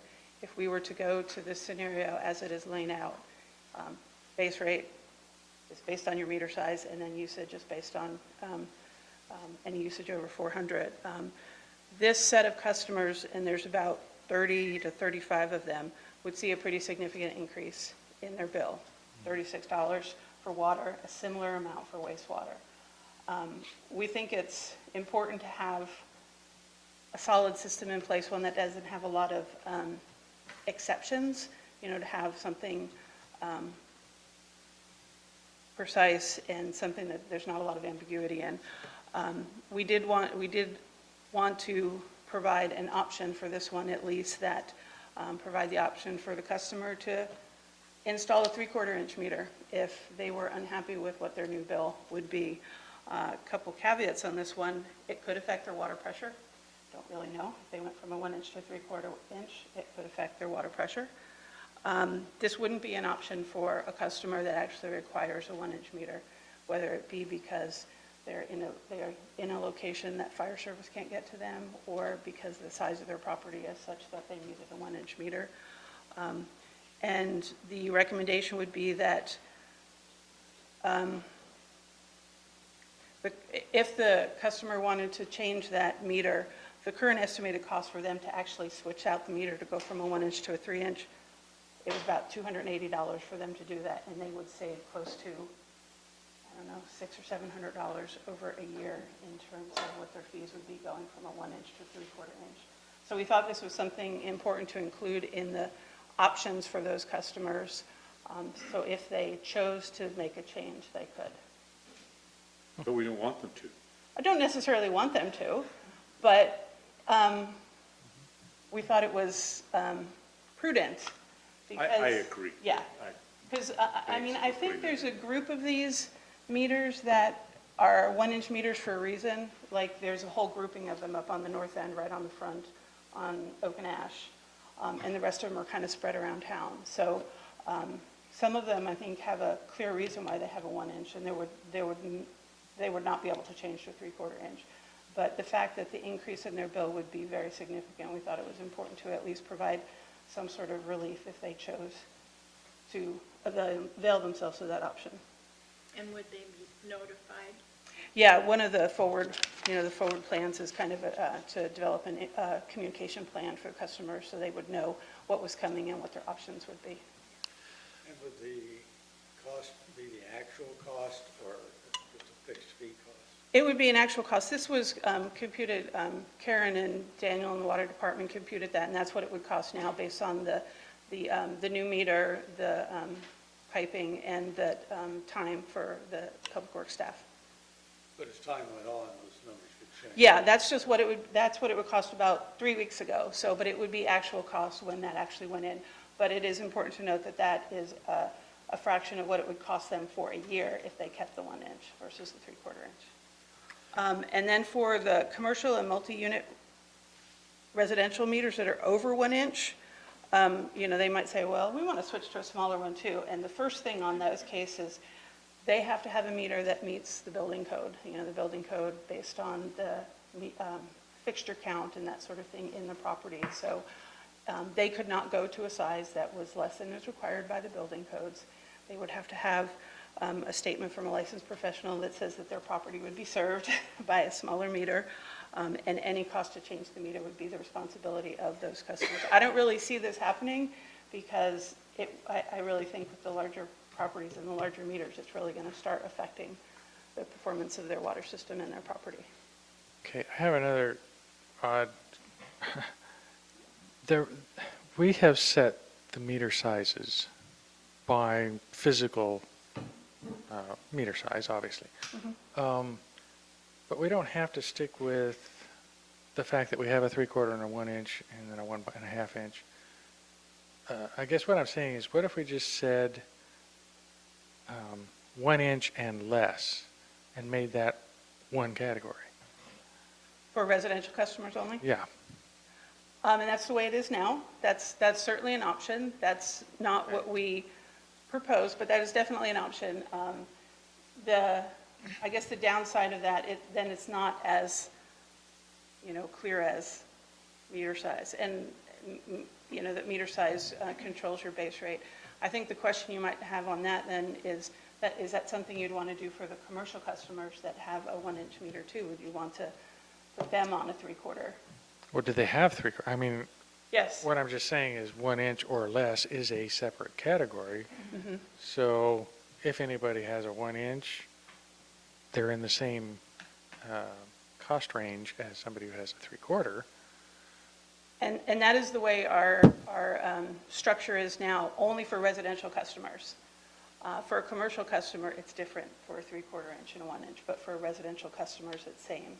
Yeah. So we were trying to find a way that, really took away the special cases or the distinguishing billing based on whether you're a residential customer or a commercial customer. Okay. It just seems so dramatic It is dramatic. between the two. It is And that dramatic. was, The other, the other option there is the multiplicative factor that you get as you go from a 3/4 inch meter to a 6 inch meter. We didn't alter that at all. So it's a factor of 2.5 going from a 3/4 to a 1 inch meter. And that could be a smaller factor, or maybe a factor of 2 instead of a factor of 1. That would, of course, affect not only the residential customers, but the commercial customers as well. And we'd have to run the numbers again, but it's doable. okay. That was just a question. I'm not saying do that. I'm just curious. Right. Okay, go on to the next one. Okay. The last one is the possibility of billing some or all of the municipal accounts. Right now, none of the city accounts are billed, nor is the fire department, and that includes office, that's the city hall, the fire station, et cetera. None of the public works operations, that is any of the usage out at the yards, at the water treatment plant, the lift stations, parks, or the public restrooms. Now, we talked about this quite a bit in the committee, and the one that we thought was most, I'm not sure most what was the right word is, but we thought it would be appropriate possibly for the public restrooms to that actually to be billed. And what that would end up being is you would have to transfer money from the general fund into the water and wastewater funds in order to fund that portion of the usage. And the numbers that I have here, it kind of gives you just the water usage for the 3 public restrooms and what the additional revenue for water would be at current rates on the usage on the public restrooms. I know that's kind of a The RV park is built. The what? The RV park? The RV park is built, yeah. Seems like an odd way to get money from the general fund over to the, Well, I mean, honestly, all of them really should be built. Because, I mean, basically, since the city owns the water system and wastewater system, you kind of, just not charging for any of that. I don't know. yeah, I understand. It's just that we're paying ourselves, Yeah. but it's going into the right place. It's going into the right place. And perhaps this is something that, you know, if we were able to use some of the tourism dollars for, you know, something other than what we could use them for now, you know, this would be, maybe that would be an opportunity to, you know, do this in order to use some of that money that's coming from the tourists. Because that's really, I mean, that's really who's using the restroom facilities. It's not, you know, it's not the locals, it's the visitors who are coming to our community. And, you know, they're not contributing to the cost of updating or maintaining our system. Unfortunately, we don't use the restrooms to attract visitors from No, we don't. miles away. No, no. But, you know, sometime in the future if that changes, I don't know. But we just thought that was something to bring up as a possibility. It doesn't sound like you guys are really interested in that Well, one. I'm having to think about it some more. Okay. That one, just because it makes sense, because we always wind up, and I'd need numbers from Lori to kind of understand how much we transfer from the general fund Yeah. over to water or wastewater just every once in a while because they don't quite catch up. Right. Maybe this is a more better defined way of doing that same thing. And we don't have to do a budget amendment every once in a while to make that shift. Yeah, the way I would envision that, and I'm not sure this is the way Lori would do it, but you know, we have that one account under the general fund where it's the restroom and litter, where you have, you know, like the fee for the people who do all the litter collection. You'd have a line in there that would be paying for the water and wastewater services, so it would be an actual line, you know, a line item in that portion of the budget. And so, and then I guess it would end up being like a check payment or whatever over to the water fund. Yeah, the one little bugaboo I see in here is the fire station. Yeah. So that means we would be billing them. Yeah, right. So that's why we kind of separated that. I wanted to list at least the general categories of of these accounts that are not billed. And, you know, like for public works operations, like wastewater treatment plant uses a lot of water, but basically it would be a cost to the wastewater fund, but then it would be money coming into the wastewater fund from the city. And to me, that's a total wash there because it's all within, you know, it's all within the wastewater or the water fund. So some of these didn't really make a lot of sense. I certainly see the merit in filling out the public restrooms. All these others are city water or city operations, city offices. But the public restrooms are pretty unique as for a particular group of customers, visitors. And our revenue sources come from various transit rental fees. I don't see a problem going back, just use those funds, general fund, to pick up the public restrooms and identify what it is. Maybe someday we could actually collect for it, particularly if we've been recording it all along as a separate function. But Right. it's not a service back to the city itself. It's a service going outside to customers. Yeah, that's a good point. Sure. Bruce, did you get the idea from Morrissey when we spoke to her about public restrooms, that would fit this? Yeah, that was one of the more optimistic discussions and being able to have on that. It was. And the indication that Sarah gave us is that the people, if you look at a strict reading of the statute, it seems pretty limiting, but that there are people that are doing things like tying parks to the tourism side. And we've seen it done with the trail, the Clutchie Creek or whatever, that trail. Because my question was, is it possible for us to get more involved with those kind of things? So right now, and I've not had a chance to talk to Ashley about it, but I'm pretty comfortable that we would be okay if we did charge the TRT for that. As a matter of fact, I'm thinking, I think I sent you a report last night that we're starting to do the fixture change out. And that's, because of the tourism load and those kind of things. So I will talk to Ashley about, about that. But I think, Carolyn said, it's not locals that are using that, because you can see our water consumption goes way down when we don't have the tourists. So I think that there is more, and also possibly considering like an expansion over here across the street, to be funded through TRT. Yeah, it was encouraging to go to the meeting today. Yeah, and what it was, we weren't necessarily hearing from the state, although they were a state agency. They have, they work throughout the state and know what projects people are doing. And that's where they're kind of basing their, again, they're not the authority, but they're saying it's happening.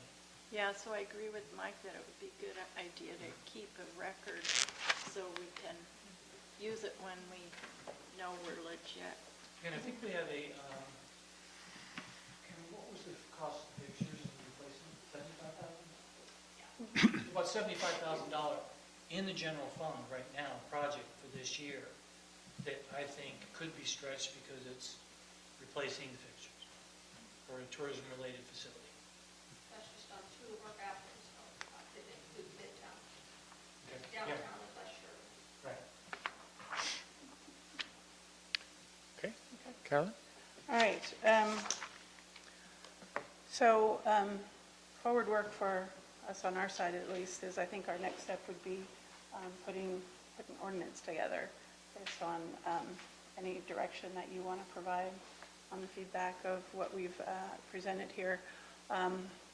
Again, as I said, we don't have the final budget target numbers for next year, but we could begin working on the resolution of ordinances, like it would be an ordinance, right, that incorporated these changes, included the items that are currently missing from ordinance, and start working towards how this could be, or this would be implemented for starting in the next fiscal year, so starting in July.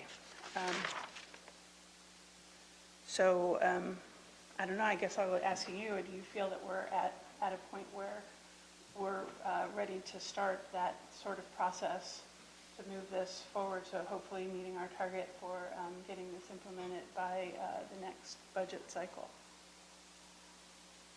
And I think there's another, I know there's another piece. This kind of sets how you structure the rates, but I've been talking about this big ticket item meeting, and the rates and work in the utility system is clearly one of those things that's going to require, well, if we're going to move forward, it's either pay as you go, or we're going to get into some sort of financing. So I would like to know, I would prefer that when we know what the rates are going to be, how much we have to generate, then that's when we would make the change and finalize the ordinance. You can think of how you want to structure it, but I wouldn't suggest that we make two changes in rates. One to implement this before we have the numbers and decisions on the future of the utility fund. But, I mean, the ordinance could have the details of the structure, in terms of, not with any numbers in it, but it would just say what's in, what shows up in the resolutions right now. It has the little table that shows the base rate, how it increases with the meter size. So there are things that would not change dependent on the revenue target. So I think there are components of the ordinance that could be, or the whole ordinance probably could be put in place now, and then you would have a resolution that actually set the base rate and the usage rate once that portion of the work is done, if that makes sense. At that time, you have a budget number. Yes. And you just work backwards to Yes. two rates. Yes. Did that make sense, Bruce? I mean, you could put in the ordinance right now that you'd have that equivalency table that says if you have a 2-inch meter, you know, you're going to have a base rate that's a factor of 8. Criteria. Yeah, you can have the criteria. Thank you. That's the good word. You'd have all that criteria in there without the specific numbers to meet a given budget target. That would happen in the resolution that came along with the budgeting process. We'll have to think about that. I can see Bruce is doing this over here. I'm just trying to, like, if we're going to make a change, I'd like to just, this is it, this is the change, not we're going to do this. But if it can be handled through the resolution, as you said, maybe just put the other stuff in. But there might be questions, how is it going to impact me? Yes. And we won't be able to answer that until we actually make rate decisions. Right. So I just want to try to avoid that kind of confusion, but what Carolyn's saying is very doable. Well, how about if we can, we're going to have a public works meeting in 2 weeks, maybe we can talk about that a little bit to see if there, you know, to kind of think it through and see if there is a way to do it in, you know, an ordinance now without any specific numbers, if it makes sense or if it makes sense to wait. I'm good. Colleen, good with all. are we able to do that in a resolution? We tend to do that in most of our ordinances, set up the framework, so we don't have to be changing an ordinance every time we raise a rate, and then. Right. And that's really the way it is right now. Right now, the ordinances are really pretty sparse in terms of and all of the meat is in the resolution. So the meat in terms of the numbers could still be in the resolution. It's just really beefing up the ordinance that really gives a full description of how billing is done within the ordinance. They need to make the decision on the accounts that we don't currently bill on. Right. Before we get to that next step. I wouldn't do anything that's going to affect, well, if it's a matter of billing the city, then that would be fine. But if it's, you know, somehow, are we going to put some sort of a readiness to serve charge on fire lines or something? I wouldn't want to do that until we did the rates. No, I meant just the accounts that we're not Yeah, but currently the accounts we're not doing, that would make sense. We could do Okay. that now. Okay. Any other guidance you want to give us? Well, I sense a consensus on this latest proposal of rate design. Okay. Even the work that had to be done Yeah. and the billing of various accounts. And it seemed to me there was agreement Okay. in most every case, so we just move forward with that. Okay. Work out the nitty-gritty on resolution versus ordinance and waiting until you get your actual number. Okay. The main difference I heard was doing the fire lines a little bit different, maybe either a once-a-year charge or something, and not charge them when the water actually flows. You know, I guess on that, if you could find some precedent or other examples, I think you can go either way on it. Yeah. And I see both sides. I think Sam mentioned one. Maybe the Adding thing flame to there the is fire? See what other people are doing. Yeah. And Okay. realize that you're just flipping a coin, I think. Okay. But I like Brandon's comments on that too, the fact that a little bit all the time adds up, and fire is unlikely, so, It's more like an insurance model. yeah, it's an Yeah. insurance model, Well, rather. it's almost a ready-to-serve kind of charge. We're here, you're connected, you've got a meter. Right. Yeah, you're not hoping you never use it, but it's there. So why should you pay an annual fee for that? Right. And like I said, I've seen on a couple of communities where I actually saw it listed on their list of charges. One was a yearly fee, another one was doing a monthly ready-to-serve, but they wouldn't get charged if water flew, you know, if there was a fire. And then there was a community that they charged a ready-to-serve, plus they charged when the water flowed for a fire. So Astoria does that. Oh, Yeah. So, Would it be better to charge that, if you went that route, better to charge monthly or annual? it would probably be better to charge monthly, because then it's the same policy as really all the other lines. It's just another line, 3/4 inch or whatever the case may be. When ownership may change. Yeah. Yeah. Yeah. Yeah, and I think that's, over the years, is kind of what's happened in some of the records that we have, is that, not only ownership changes, but, staff changes, and without having all of those things clearly defined in ordinance, interpretations would change. So I think it's important to get it all down and get it solidly defined. Yeah, cool, okay. All right? So, Carolyn, sorry, are you looking for direction on the rate set at all? Maybe on the percentages. Again, as I mentioned, the consultant cautioned us about getting the base rate to go, getting the revenue from the Yes. base to go too low. Personally, I wouldn't want it to go any lower than like 45%. That might be a little bit too low. Yeah, if you want to provide some guidance on that, we'll take that too. And currently, it's what? It's, well, the way that the files are done right now, I couldn't tell exactly what it is, but I'm thinking it's probably, it might be closer to 55%. And that's a total guess right now. That's just because when you look at like all the residential customers that are paying the base rate and they're not using any water, so there's a lot coming from there. So I can get that number for you, I think. I have to do a little finagling on that one, but I can get it for you. Well, that number, it just only has relevance if nobody ever uses any more water. Right, and we know that's not going to happen. So I'm not sure how important that is. Right. I'm wondering maybe if you go out to bond, you need to have more solid rates. Mhm. If you go that way, you want to have, that's sort of your guaranteed minimum. Yep. That might be an important number. Bruce would know. I don't know how it works.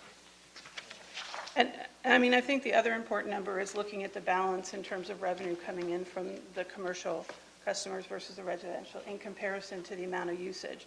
But you don't want to drive your solution totally from that because there are so many more residential customers. So from a ready-to-serve perspective, in terms of how big the system needs to be, you have, 1,500 residential customers and about 200 commercial.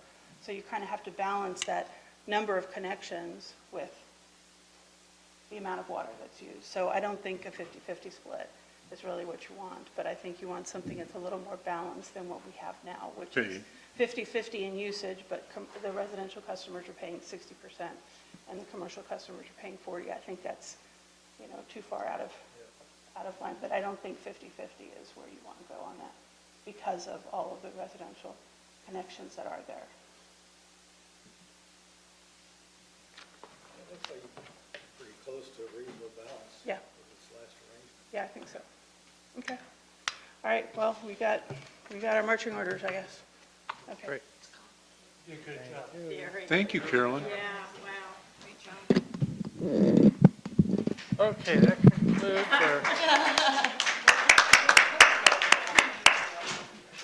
concludes our regular meeting, monthly status reports and communications. I have. Robin, start us off. Yes? Okay.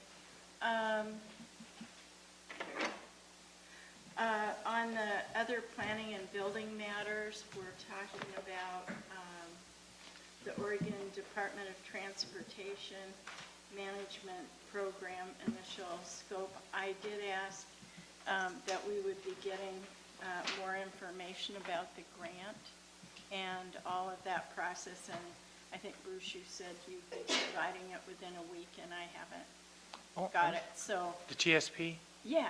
I'm sorry, that's on the workshop for a week. Oh, okay. So we're going to go ahead and go through it and explain it and all that. I'll still get, agenda goes out tomorrow, doesn't it? Workshop? If I have all the staff reports, it'll go out. Okay, yes, well, we'll work on that too. So you should have it tomorrow with Jeff's memo, and then we'll talk about it Okay. at the workshop.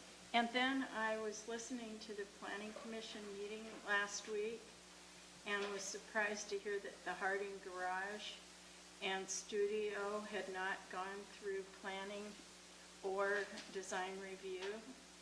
And I understand that they built that on an easement, which I don't quite know how that easement was approved.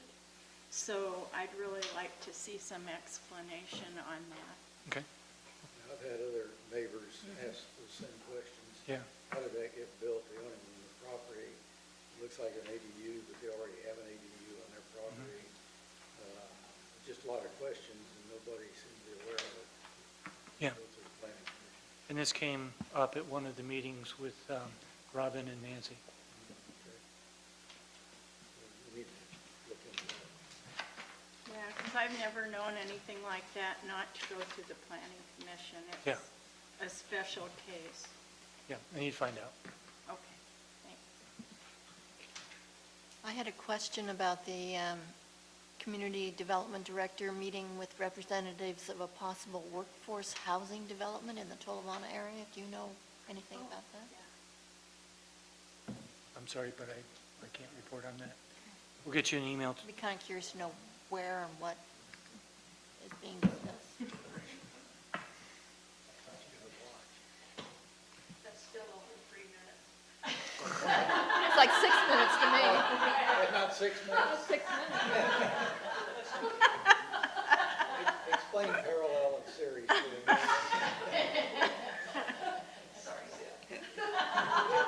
Trying to see if one is faster than the This way, it's 6 minutes.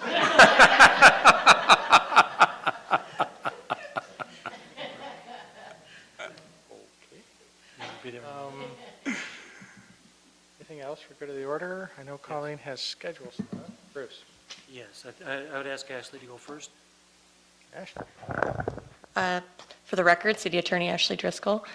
So the mayor, Colleen, and I did meet late this afternoon about the city's procedure for adopting ordinances. I think we all remember the last meeting where we had a couple hiccups in adopting our ordinance.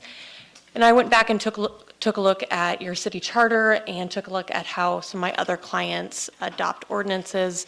And although the procedure that the city's been using is perfectly fine, I do think that there is a way that we can improve it to account for situations where you don't have unanimous votes at the first meeting. So what I had suggested is we do a workshop on the procedures for adopting ordinances and take into account different scenarios such as when and how the council can amend an ordinance once it's already been posted and during a city council meeting if you wanted to, and then the best procedures for adopting ordinances when they're not unanimous. So the mayor and Colleen and I thought this would be a good topic for either a workshop or at the city council retreat. And so I wanted to put that out there and see if the council concurred. If you think it's a good idea, we should too, right?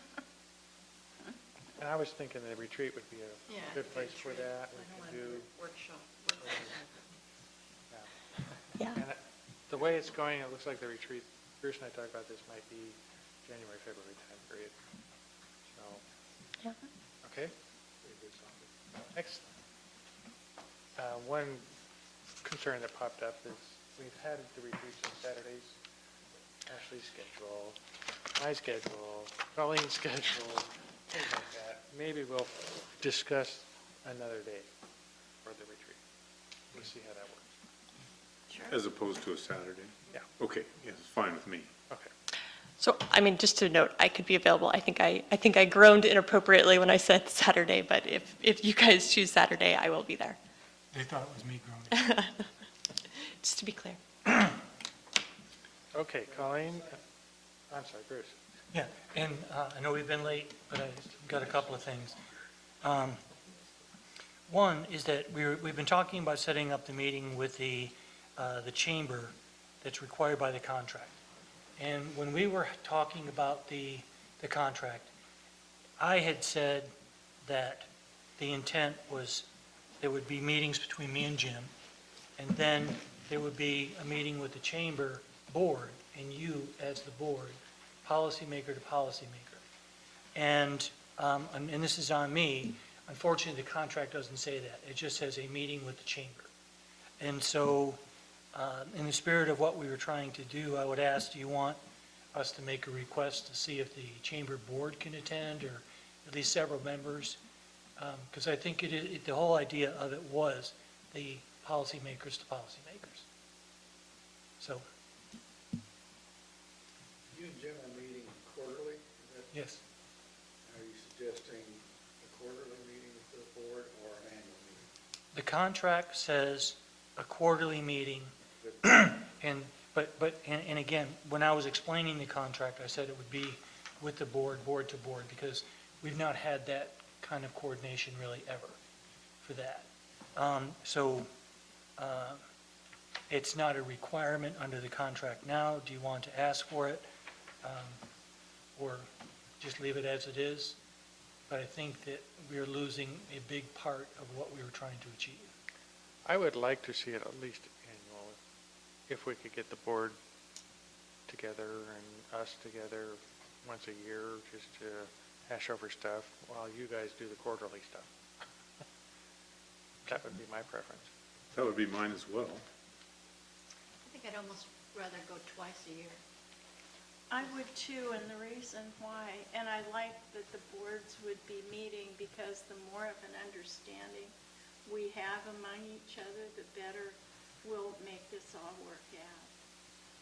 If I can, I personally made the recommendation on the quarterly, because I think that there have been issues in the past, and I think that you need to hear, we'll hear from Jim, I'm sure, but that the conversation would happen board to board. So we might want to change it, reduce it later, but I think that because it's the first quarter of the contract is what we're talking about, I think that you all should decide, are we on the right track with them? And then we can potentially throttle back. That would be my recommendation.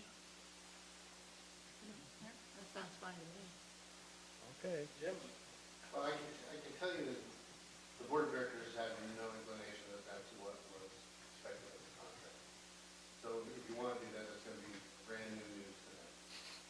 And right now, coordinating that for this quarterly report would be difficult. But I can certainly take it to them. We just had our board meeting, we have another one on the third week of this month, and let them know that that's what you want to do. But we need to clearly outline that and figure out how that's going to work together. Certainly, I think it's a great idea to get together and come to common ground and have, be working together to go forward. It just needs to be clear how that goes. If you guys want to put it into the contract, I think that we could probably work that out without having it be a contractual issue.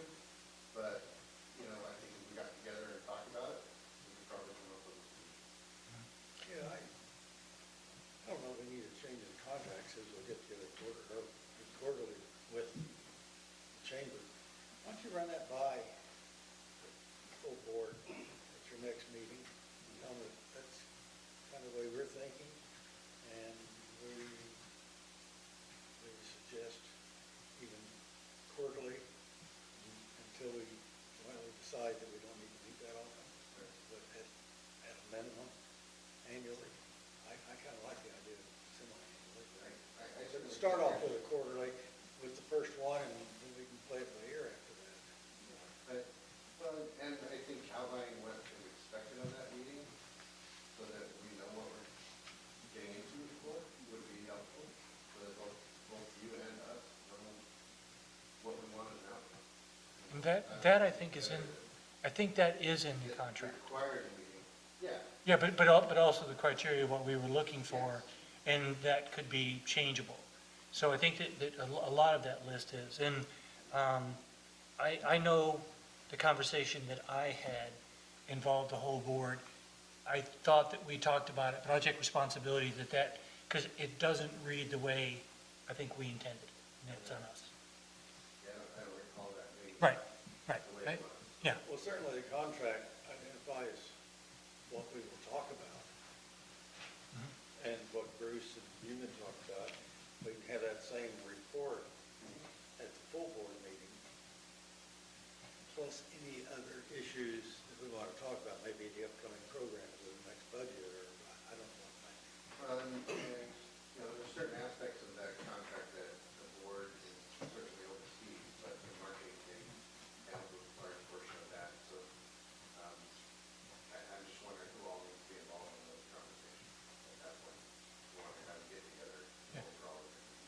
let's you and I get together, kind of go over what the contract does say.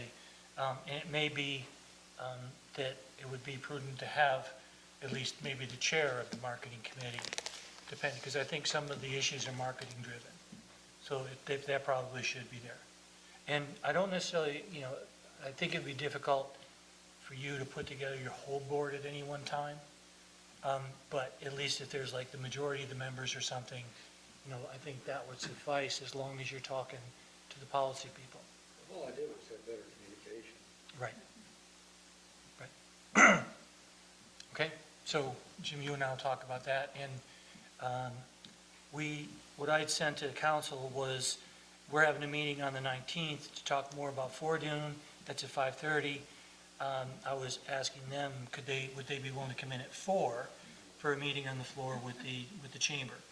If you want to ask them if they're willing to do that on the 19th at 4 o'clock. Otherwise, I think we're going to December, and that's fine. So there's a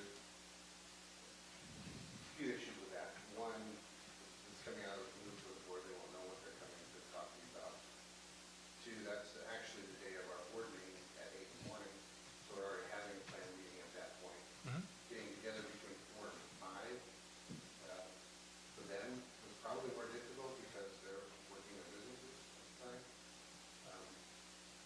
I can only send it out and see what. That's fine, Jim, and I understand the problems associated. I'm just trying to figure out the logistics of making that happen. No. And I think it would be Yeah, and I get that, so, and the only thing, coming out of it is recognizing the difficulty you would have is that it probably won't happen till December. Yeah. So, give you time to work that out.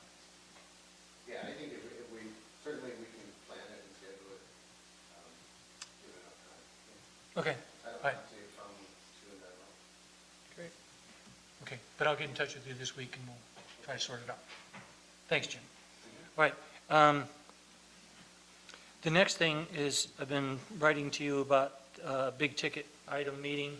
And I think that's really critical for y'all to be able to go ahead and put all the pieces together and say, okay, well, how much is what we want to do, what we're talking about doing, what's the total cost on that?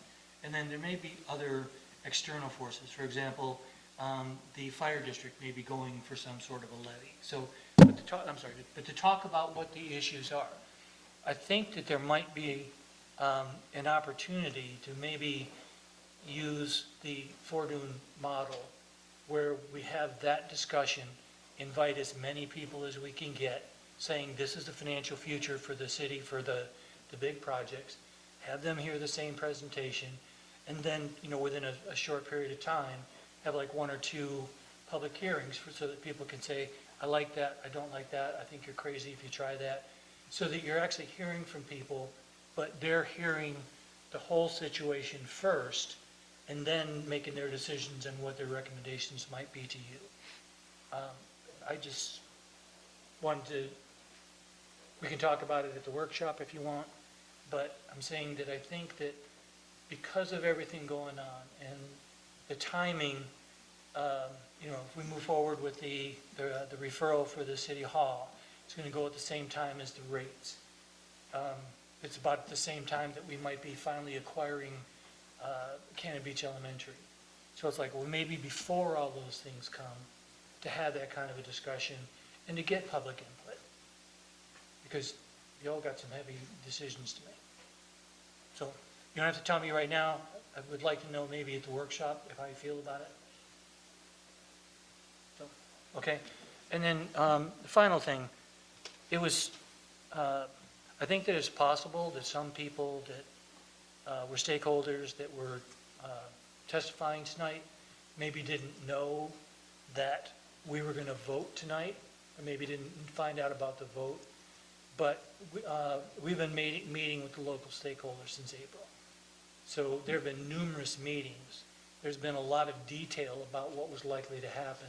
So I don't want you to think that we have not been communicating with the people that were affected. Yeah, I do want to say, though, Jim and I had a little conversation about that today, and we both agreed that because we don't have a newspaper that's here as actively engaged in city work, that we feel that's kind of where maybe things are falling down a little bit.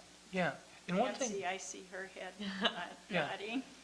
and one thing that I found in working with Kathleen is that pretty much if you write the story for her, it'll be the way you want it. Yeah, but getting it in is another question. Yeah, and then, but And then. then in a six-page paper, you don't get anything in. Right, right. No, I understand that. But just saying that it is, even though she's not here to sit in the meetings and see what we're talking about, if there's something we want to try to get, we can try to help and feed her that information.